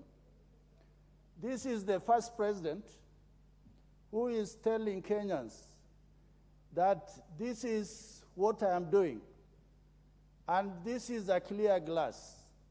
Look at me and judge me with what I am doing. I think it's a rare thing. We have also seen the last government. What they were really doing was, there was a lot of opaqueness. Many of us, we were in this house, and we actually didn't know that we were borrowing money from individuals, we were subsidizing individuals, and in the end, there were just a few cartels who are milking Kenya dry. Today we are telling each other that this economy is not doing well. This president is not doing well. No country in the world can be turned around in the span of 1 year.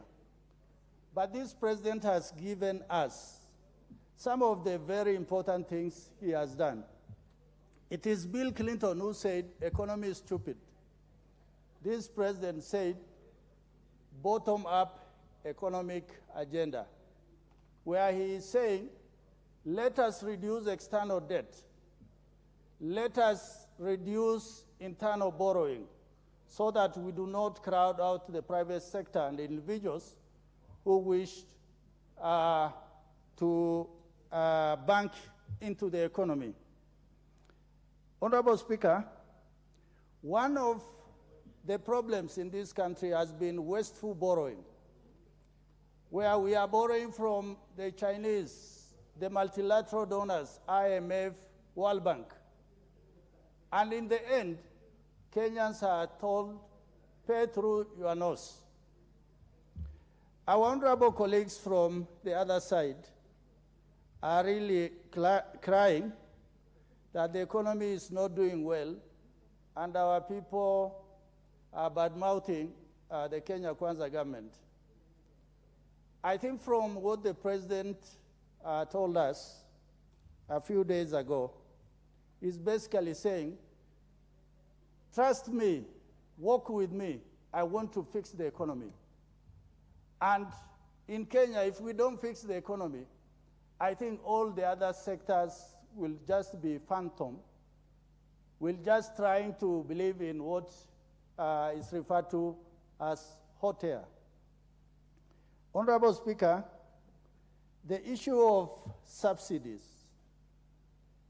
we have been told, and somebody even on the floor of this house attempted to elaborate, we should not be digging when we are in a hole. We should never throw away good money after bad money. The idea of subsidies forces us to borrow much, much more, and yet at the end of the day, it is our debt as a nation that continues to rise. Honorable Speaker, the other important thing that the President talked about is food security. Unless we are going to be food self-sufficient in this country, buying food from outside, spending so much of our foreign reserves, I think it must stop somewhere. Finally, it is the issue of waste, negligence, and corruption that the President must ruthlessly pursue. With those remarks, I beg to support this particular debate. Thank you, Honorable Speaker. Thank you, Honorable Member. Next chance will go to the member for Tigania West, Honorable John Mutunga. Thank you, Honorable Speaker, for this opportunity to also add a few ideas on this particular report. Honorable Speaker, the President of Kenya, our President, did well to fulfill his mandate as per the Constitution. And our President made a speech that, or rather give a report that so far, and I've listened to many, is equal to none. He did recognize that he was speaking to democratically elected leaders of this nation. He gave an emphasis on the transformation, that transformation is necessary and it is urgent in this country. And this is in line with our plan as the Kenya Kwanza, the fact that we have a plan that is transforming this country. Honourable Speaker, the President said that he has a duty to listen and to supply to the needs of Kenyans. That means he's an objective president and he's a listening president, that we can attest to this because we have interacted with them in many places. Honourable Speaker, if I may give my personal opinion on this particular report, Honourable Speaker, it was finely balanced, objective, and factual. A few issues in view of the limitation of time. Honourable Speaker, the report dwelt in depth on the state of the economy and what needs to be done to improve on the economy. And this was in context with the bottom-up economic transformation agenda. And I wish to pick out a few. Honourable Speaker, the President clearly stated that we have been able to establish 22 landing sites. Many speakers have alluded to landing sites. Some are saying they are too few. Others are saying that there are very many which, of course, have not been attended to. In the development process of our country, we do not do everything at once. We just talk about what has been planned for and what has been funded. And that is a fact. Honourable Speaker, some of my colleagues have said that the report was not factual, and I want to prove that it was factual. It spoke about the farmer registration and subsequent digitization. This country saw to the registration of 4.8 million farmers by the end of last year. To date, we have 6.3 million farmers registered, and they are not just registered, their data is fully captured in the digital divide. Today, we are saying that we are planning as a country and as a sector to have an extension service that will target these farmers specifically using the various provisions of the digital resources. Honourable Speaker, the President basically talked about the fertilizer subsidy. The fertilizer subsidy has impacted on the food production cost in this country. We realize that fertilizer subsidy was reduced by up to 60%. The fertilizer cost, the cost of price of fertilizer was reduced to about 60%. This means that the farmers have been able to produce at much lower cost. And today, maize is selling at 2,800 to around 3,800 in some parts of this country.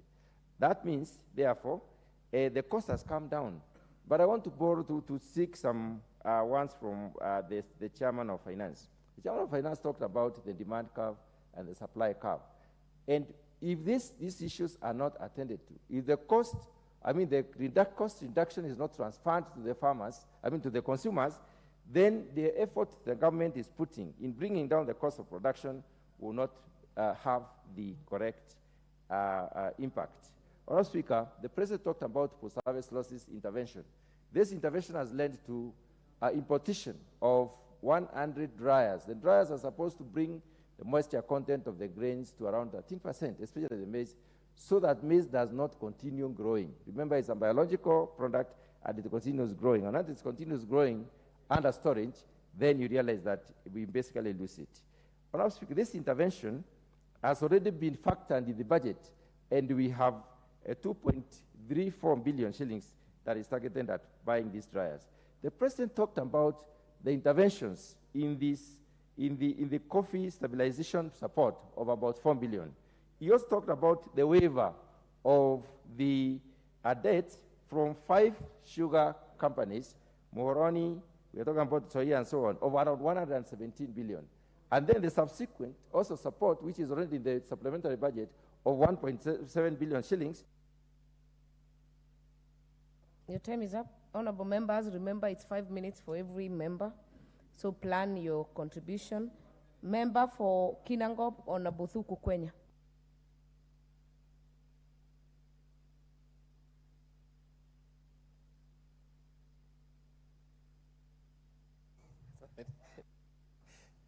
Thank you, Madam Speaker. I was paying attention to Honorable Mutunga. He has a hang-on. Madam Speaker, I take this opportunity as well to add my voice to the presidential address to this House. And Madam Speaker, as per the stipulates of the Constitution, the President discharged his mandate in as far as bringing the country to speed as to what he's been able to do for the last 1 year and the plans that he has for the country. Madam Speaker, I was impressed particularly to realize that the President is trying to operationalize Article 43 of the Constitution on economic and social rights, social and economic rights of the citizens in terms of access to health, access to education, access to clean water, though that was not a subject as at that time. But on the two issues, and on the issue of social security, Madam Speaker, you realize that at the time the President took over office to govern the affairs of this country, the issue of social protection had a backlog in terms of how the money that was supposed to be transferred to the elderly people and people living with disabilities and the orphans. And he was able to unlock, and the monies were transferred, and it has been ongoing. Actually, he's been able to register more than 1 million elderly people into the cash transfer program, which is a very good thing in terms of taking care of our disadvantaged, elderly, sick people, and the like. Madam Speaker, the issue of education had become an issue in this country, whereby we were uncertain as to progression of our children after graduating from class 6 or grade 6. We were not sure where we would domicile JSS until the President brought up or set up a team of that Presidential Working Party on Education Reforms. And they were able to come up with recommendations as to the effect that now JSS is domiciled in primary schools, and deployment of teachers so that then there would not be the hiccups as was envisaged by many of us who are so uncertain as to what would happen. And therefore the President, while he was very new in office, did a very important, took a very important step to set up that team that really came to save the day for our learners. Madam Speaker, the issue of Open University, the Open University of Kenya, acquiring its charter was another milestone in matters to do with education. Madam Speaker, the President was very candid to state to the nation that in the next, there will be an intake of 1,000 students starting January who are going to be beneficiaries of Open University education that is being offered by the state university. And Madam Speaker, Article 43 of the Constitution stipulates clearly that education is a right, a basic human right for everybody, every Kenyan. And therefore making this reality to come will give an opportunity to every interested learner to acquire the highest level of university education. This will help even in terms of collaboration, whereby Open University will be able to reach out to some of the renowned universities in the world so that they can offer services from far and be able to interact with our learners locally. Madam Speaker, on the issue of economy, which is really hurting many people in terms of cost of living and all, the President was very candid to state that the headache that we are in today is because of debts that are spiraling, but there is every deliberate effort for the government to honor all financial obligations that we have with either our external partners, and local lenders, so that then we live to honor and to deal with our debts. The fact that the beginning beginning of the year, the president has stated that he will be paying the first 45 billion Kenya shillings as to settle Eurobond. It's something that is coming as a relief to many of us and many business people who are afraid that in the event that we are not able to honor. Your time is up. Member for Ganze? Member for Ganze, Honorable Charo Kazungu. Thank you, Madam Speaker, for this opportunity, so that I can also add my voice on the President's status of the nation address. First of all, I want to commend the President for the speech that was short but precise on very many issues that are affecting this country at this particular moment. I want to start by commending him on the issue of education, the fact that in 1 year, he did manage to employ over 56,000 teachers. We know for sure that KNUT have really agitated in the previous years to employ teachers, but it was not possible in the previous regimes. But only within 1 year, we have seen a president that has made it happen, and 56,000 teachers have now been employed. So we need to commend the president for that. Secondly, I want to commend the president on the reforms in the health sector. This is a sector that has really suffered, but we have seen light at the end of the tunnel. We commend that right now there are some bills that have been passed in this parliament that are going to make critical ailments. The cost of treating critical ailments will be taken up by the government. We have seen people suffer, especially those who are with patients who are suffering from critical ailments like cancer. They pay a lot of money. I know of a friend who has a sick father who has cancer, and he was admitted in Aga Khan Hospital. And in 1 week, this friend of mine was calling me that the bill was around 700K because his father did not have medical insurance. So you can imagine the kind of suffering that Kenyans who have patients that are suffering from critical ailments are going through. So with the government taking up this burden, we know for sure that it will be a relief for Kenyans, and we have to commend the president for that. Also in the health sector, we have seen now that there are what we call the community health promoters. These are people who are they are giving very essential services to the community, especially at the grassroots. But we have seen that these people were working free of charge. But again, this government have now put them on a stipend, and they'll be getting at least something at the end of every month. So this is something that we also need to thank the president for, because he has made it happen. On the issue of the judiciary, first, we commend the appointment of the 6 judges that had not been appointed by the previous regime, and again the increment, especially on the judiciary fund. We have seen now that there are new courts coming up, and I can attest that in my county, Kilifi, there is a new court that was started the other day, and again in Ganze, where I come from, I have information that the judiciary is looking for some land to build a court, because as it is right now, for people of Ganze to access justice, they have to travel all the way to Kilifi or Malindi, Kaloleni or Mariakani, which is more than 30 kilometers away. So we are already seeing the fruits of this new government.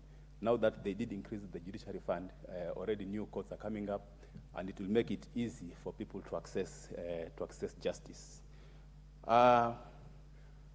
And on the issue of food security, I want again to commend the president, because the measures that he has put to introduce subsidies on production rather than consumption are bearing fruits.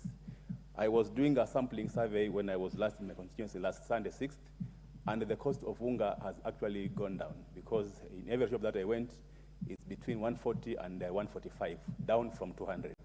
So this is a manifestation. Fatuma, full network from Migori.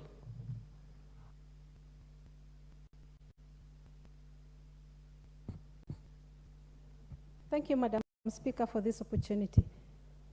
The name, I think was called Carissa somebody, Ken Hustler Fund, 714,000. For I say the truth. So don't inform me about lies. I'm here to say the truth. What's the point of order, Chief Whip? That individual is not blocked from accessing funds from a group. So he may have a group, so he got 714 as a group. Committee. He lied. The truth is he lied. And the more lies, the guy has perfected his lie that these days doesn't write them or read them anymore. He has them off his head here. Mr. Speaker, what I expected Mr. President to speak more about is the cost of living. Justify it or don't justify it, but please put some peace into our heart by telling us that this cost of living, there's nothing I can do about it. Instead, he told us there's nothing to be done, we have to live with it.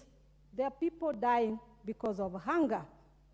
There are people dying because of hunger, and it is painful when a president speaks there because he eats 7 meals a day, say, vitu ni different kwa ground.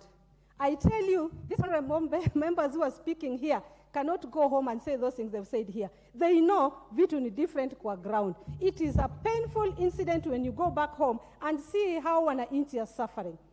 Madam Speaker, when we were doing mandamanos, there was police brutality. We lost lives. Some might have been his votes that he lost. Some might have been votes of somebody else. But the bottom line is, we lost Kenyans. I expected an apology from the president because these are Kenyans. He is the head of the state. These are his people who died through any other circumstances. I expected apology. I expected him at least to tell us, stand for 1 minute as you do Christians, that you stand in honor of the dead for at least a second. I expected that for him. It didn't pain him because he didn't lose anyone, but God knows how he will tackle that. I expected the president to talk of unity. The country is divided. It is the truth. We pretend in the house here and joke, but if I meet Osoro in the field outside, I tell you, I will not shake hands with Osoro. The country is divided. It is a reality. That was just an example, and don't take it personal, Mr. Osoro. It was just an example. That as leaders in the house here, we joke and hug, but when we go outside, the country is so divided that I would not even wish my electorates to see me hugging another person. That is how divided we are. As a head of state, I expected him to give direct. Please protect me from Mr. Osoro. He's a heckler from Kenya Kwanza. Honorable Fatuma, we will maintain decorum in the House. You refer to your colleagues as honorable member for South Mugirango or Honorable Osoro. I refer to him as Honorable Osoro, but I also said he's heckling, which truly is doing. Thank you, Madam Speaker. Madam Speaker, corruption is a disease that is really killing us. Do you know how he brought it up? That misuse of funds, corruption, and any other form is not acceptable and I will deal with it. What do you mean you will deal with it? When are you going to deal with it? You have been in state house for over 1 year. You said it in church one day that you've realized that you can make promises that can take longer, but you will not take us for granted. When you say that corruption is a disease, deal with it. The first day he came to this house, when we were just elected and he was giving his first speech, he promised here and said he's going to deal with corruption. He comes 1 year later and he tells you, I will deal with corruption. Is he trying to confirm or justify the statement he said in church to please the churchgoers that some promises do take long? Corruption, we cannot wait any longer because we are losing millions. So please, honorable members, as much as you want to celebrate your president, tell him the truth that vitu ni different kwa ground. He talked of Mama Mbogas. I talked to Mama Mboga in Kondele, who told me, when you go to Nairobi, do you see the president? I said from a distance. He said, if you ever get close to him, tell him never to refer to us again. We are not his people. He used us. He doesn't care about us. Madam Speaker, the country is bleeding. Let us not pretend. Be Kenya Kwanza, be Azimio, wananchi are pained. Let us tackle the struggle for food other than anything else before we talk about medicine or anything else. Thank you, Madam Speaker. With this statement of the president, I disown such a statement as a state of the nation. He didn't address the nation, but he undressed the nation. It is painful. Honorable Wilberforce Oundo, member for Funyula. Thank you, Honorable Speaker.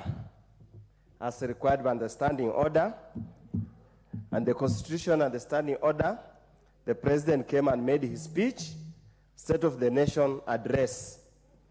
Probably I don't want to pick Fatuma Network's words, whatever she has mentioned about, because it's not very honorable for men of our age to talk about it, about undressing.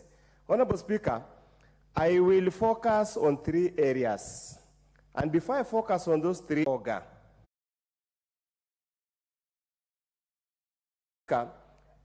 to tell people, to tell Kenya, the quarterly economic review released for April, June,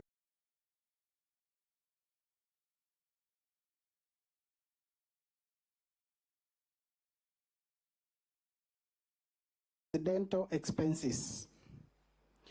Sir, is it possible for an officer to be on several safaris on the same day, so that they would have several impressed on the same day? I don't think there is a place where we have gotten several impressed on the Just same answer day. my question, sir. We'll get there. Is it possible for a human being to be on 5 safaris on the same day? It depends. It depends. Yes. That takes me to paragraph 4, subparagraph B. Can you read it for the Senate? Still on Regulation 93? Of course, sir. Before issuing temporary imprests under paragraph 2, the accounting officer shall ensure that the main objective of the journey cannot be achieved by other cheaper means. B, the applicant has no outstanding imprests. Good. C, the accounting officer, we are done, sir. The accounting officer is to ensure the person has no outstanding imprests. Which means before a public officer can get a new imprest, they must surrender the previous ones or account for them. Correct or incorrect, sir? Correct. It would therefore follow it is not possible, at least not permissible, I withdraw possible. It is possible in Meru, Mr. Speaker. But it's not permissible under the law for an officer to hold 2 temporary imprests at the same time by that regulation. Correct or incorrect? That is correct. It must therefore follow if from the IFMI's extract we find the governor's relatives paid several times on the same day, it would mean they were holding several imprests at the same time, isn't it? No, that is where you get it wrong. Okay. Yes. Even if our defense, as you read it, is that these transactions were impressed? Yes. Okay. Let's go to page 22 of our volume 2. Where was it?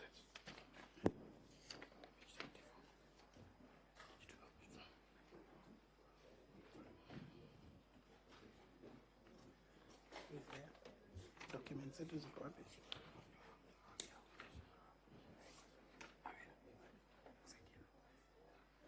You agree, sir, at the top is a prepayment to the governor's sister by the name Rose Kinyagwantai, correct or incorrect? Correct. And the date is 15 February. Yes. That's on the first line, right? Yes. On the third line is another prepayment to the governor's sister, correct or incorrect? Correct. The same day of 15 February. Yes. And if you go down again, you find yet another, and yet another, and yet another. As a matter of fact, 6 of them. Correct or incorrect? Correct. All of them on the 15th. Yes.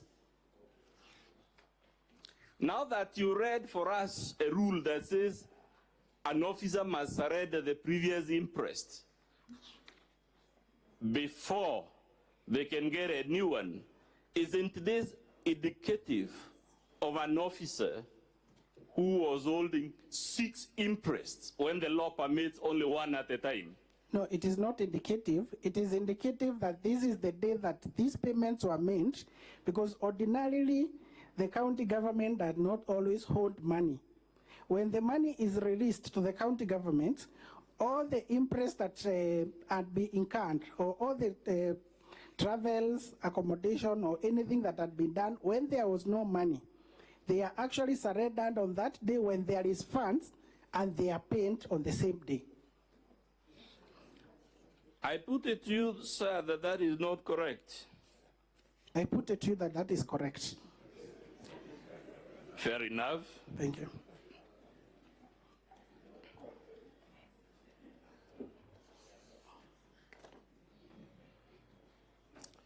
You are familiar, sir, with the procedures for accounting for an interest.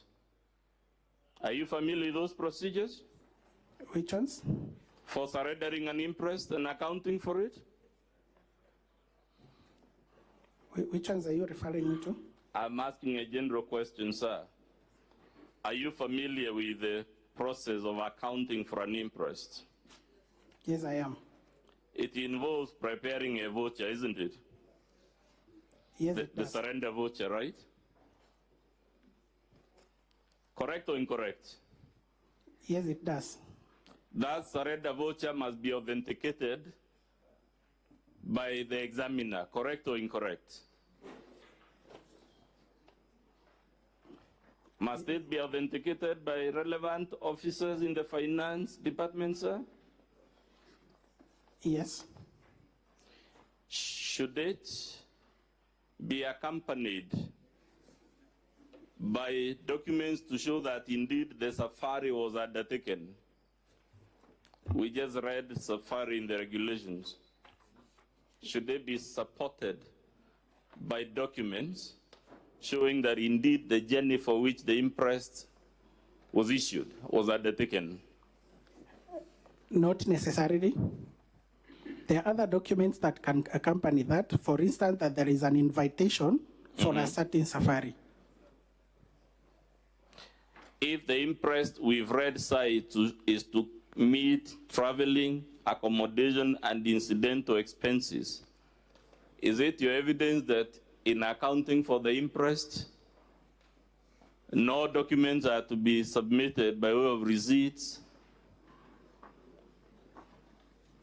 by way of boarding passes and related documents to show indeed the money was spent for these purposes? Is that your testimony, Mr. Monene? No, that is not my testimony. Good. In the surrender forms and vouchers that the governor has presented to the Senate, have you seen any supporting documents other than the work ticket, the same work ticket used for 4 months, 17 times? Which one is that?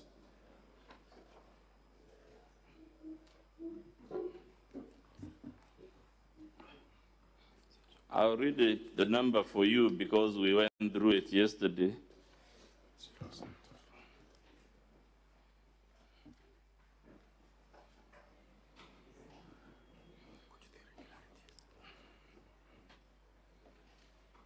It is work ticket number 824574, and it appears, for the record, Mr. Monene, in pages 104, 118, 129, 138, 150, 189, 204, 244, 245, 262, 269, 276, 284, 292, 300, 312, and 327 of the governor's Bado.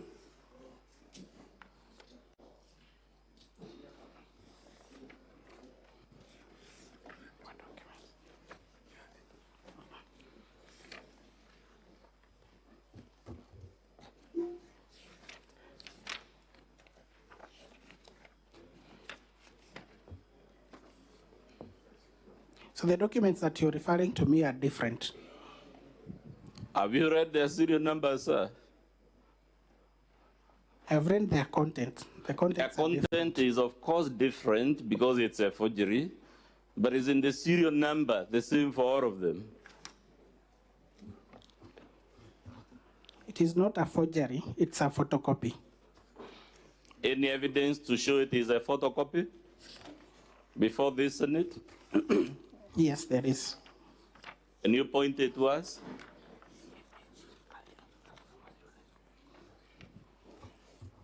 And as you look for the evidence, as you assisted, sir, aren't these work tickets pulled from a serialized book? Wouldn't photocopying be antithetical to the very reason for them having serial numbers? So that even if we were to take it, Mr. Monene, that these are photocopies, which they are not, the photocopying would itself be an act of fraud, wouldn't it? Because it would defeat the purpose of having a serial number. It is still fraudulent accounting, isn't it? Would you agree, sir? I have not seen any evidence of serial number that you are referring to. It is your case. Okay, you can be shown because, you know, it's in black and white, Mr. Monene. You can't deny the sun rises in the east and sets in the west. It's in black and white.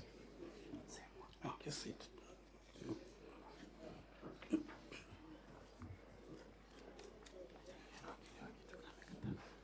You will agree the reason work tickets have a serial number is to facilitate accounting, isn't it? I may not entirely be in a position to respond to You're not in a position. Yes. But what I know is that this is a blank form that has been photocopied by the driver. Has the driver come to testify here, sir, to say that he photocopied this form? I'm giving that explanation. Yes, but you are not the person who can tell us it was a photocopy. It is the driver who can say that. You are a lawyer, you know, correct or incorrect? Yes, I'm a lawyer. And you are aware as a lawyer, the only person who can tell the Senate that form was photocopied is the one who photocopied it. Correct or incorrect? Is that the law, Mr. Monene? Sorry?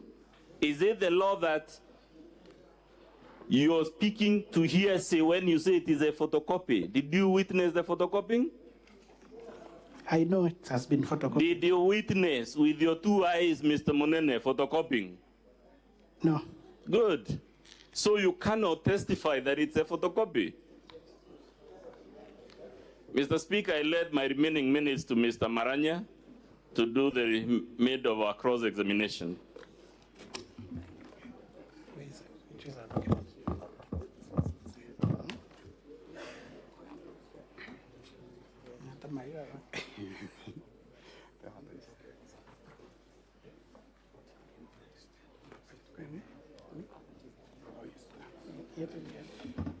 Thank you, Honorable Speaker.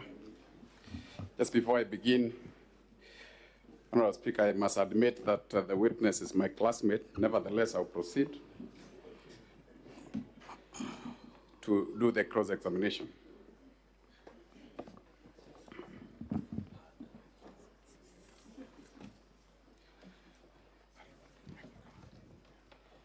Mr. Munene. Yes, Mr. Speaker. Please confirm to this House that you are not in charge of County Public Service Board. County Public Service Board is an autonomous body at the county government. Very good. It's an autonomous body in the county government. Yes, established under the County Government Act. Meaning it's an independent government, or arm of a government. Sorry, dependent organ of a government, county government. Yes. Please confirm that matters employment falls within the realm of the County Public Service Board. Matters employment in the county government of May. Matters recruitment. Matters employment fall both in terms of employees under the public service and also the County Public Service Board when it comes to recruitment. Well, please confirm again that there's a specific spokesperson of the County Public Service Board other than yourself. The County Public Service Board has established it as a secretary who is also Who the is the CEO spokesperson, of the board. CEO and the spokesperson of the board? The Act does not say that he's a spokesperson, but I know he's a secretary and the CEO. In other words, can you speak on behalf of the board? No. No. You have made an allegation that the payment of one Dr. Toiti, Kenneth Kimathi, Paul Moaki was done in accordance with the court order. Is that so? You still Yes. making the same argument? Yes, I do. I want to refer you to the letters that sent the stated persons on compulsory leave. Are you there? Which page are you referring to? This page 336 of the County Assembly, Volume 2.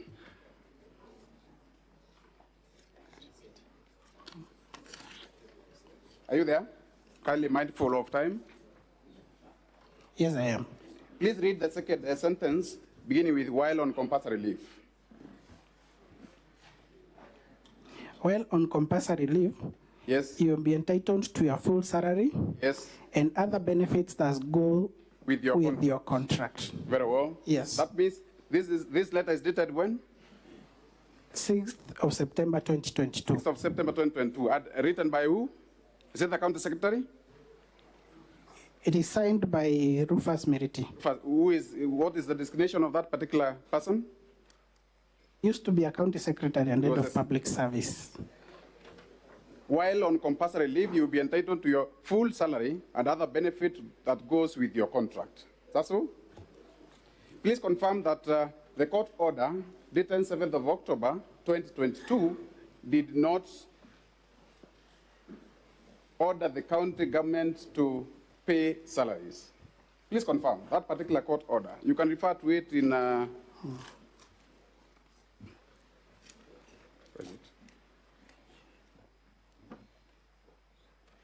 the court order of 7th of October 2022. It's on which page? For page 418. Sorry, 416, sorry, my apologies. Does it make reference to salaries? For which volume? It can be shown by my colleague. Page 416 of the Governor's Bible. Sorry, on the County Assembly Bible. Does it speak of, does it order the county secretary as well as the county governor to pay the petitioners their salaries?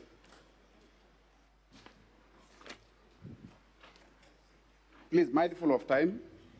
Okay, the order issues conservatory orders. Does it order you to pay, does it order the governor to pay salaries as well as salaries? Does it speak of a salary in that? The order number one. It is yes, the interpretation of that order indicates that salaries should be paid. Where specifically? By restraining the respondents, whether by themselves, their offices, or their servants or agents whatsoever, from implementing the impugned decisions contained in the letters. Where does the letter that we read is so express on payment of salaries? This particular one, does it speak of salaries payment?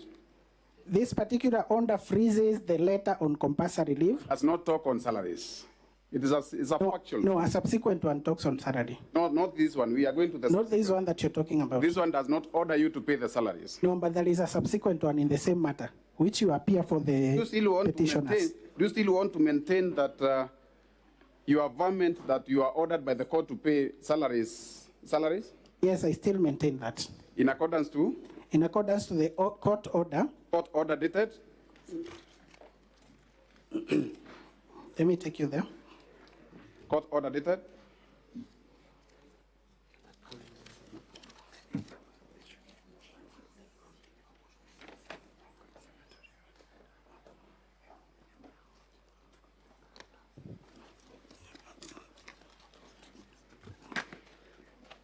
Kindly, mindful of time again.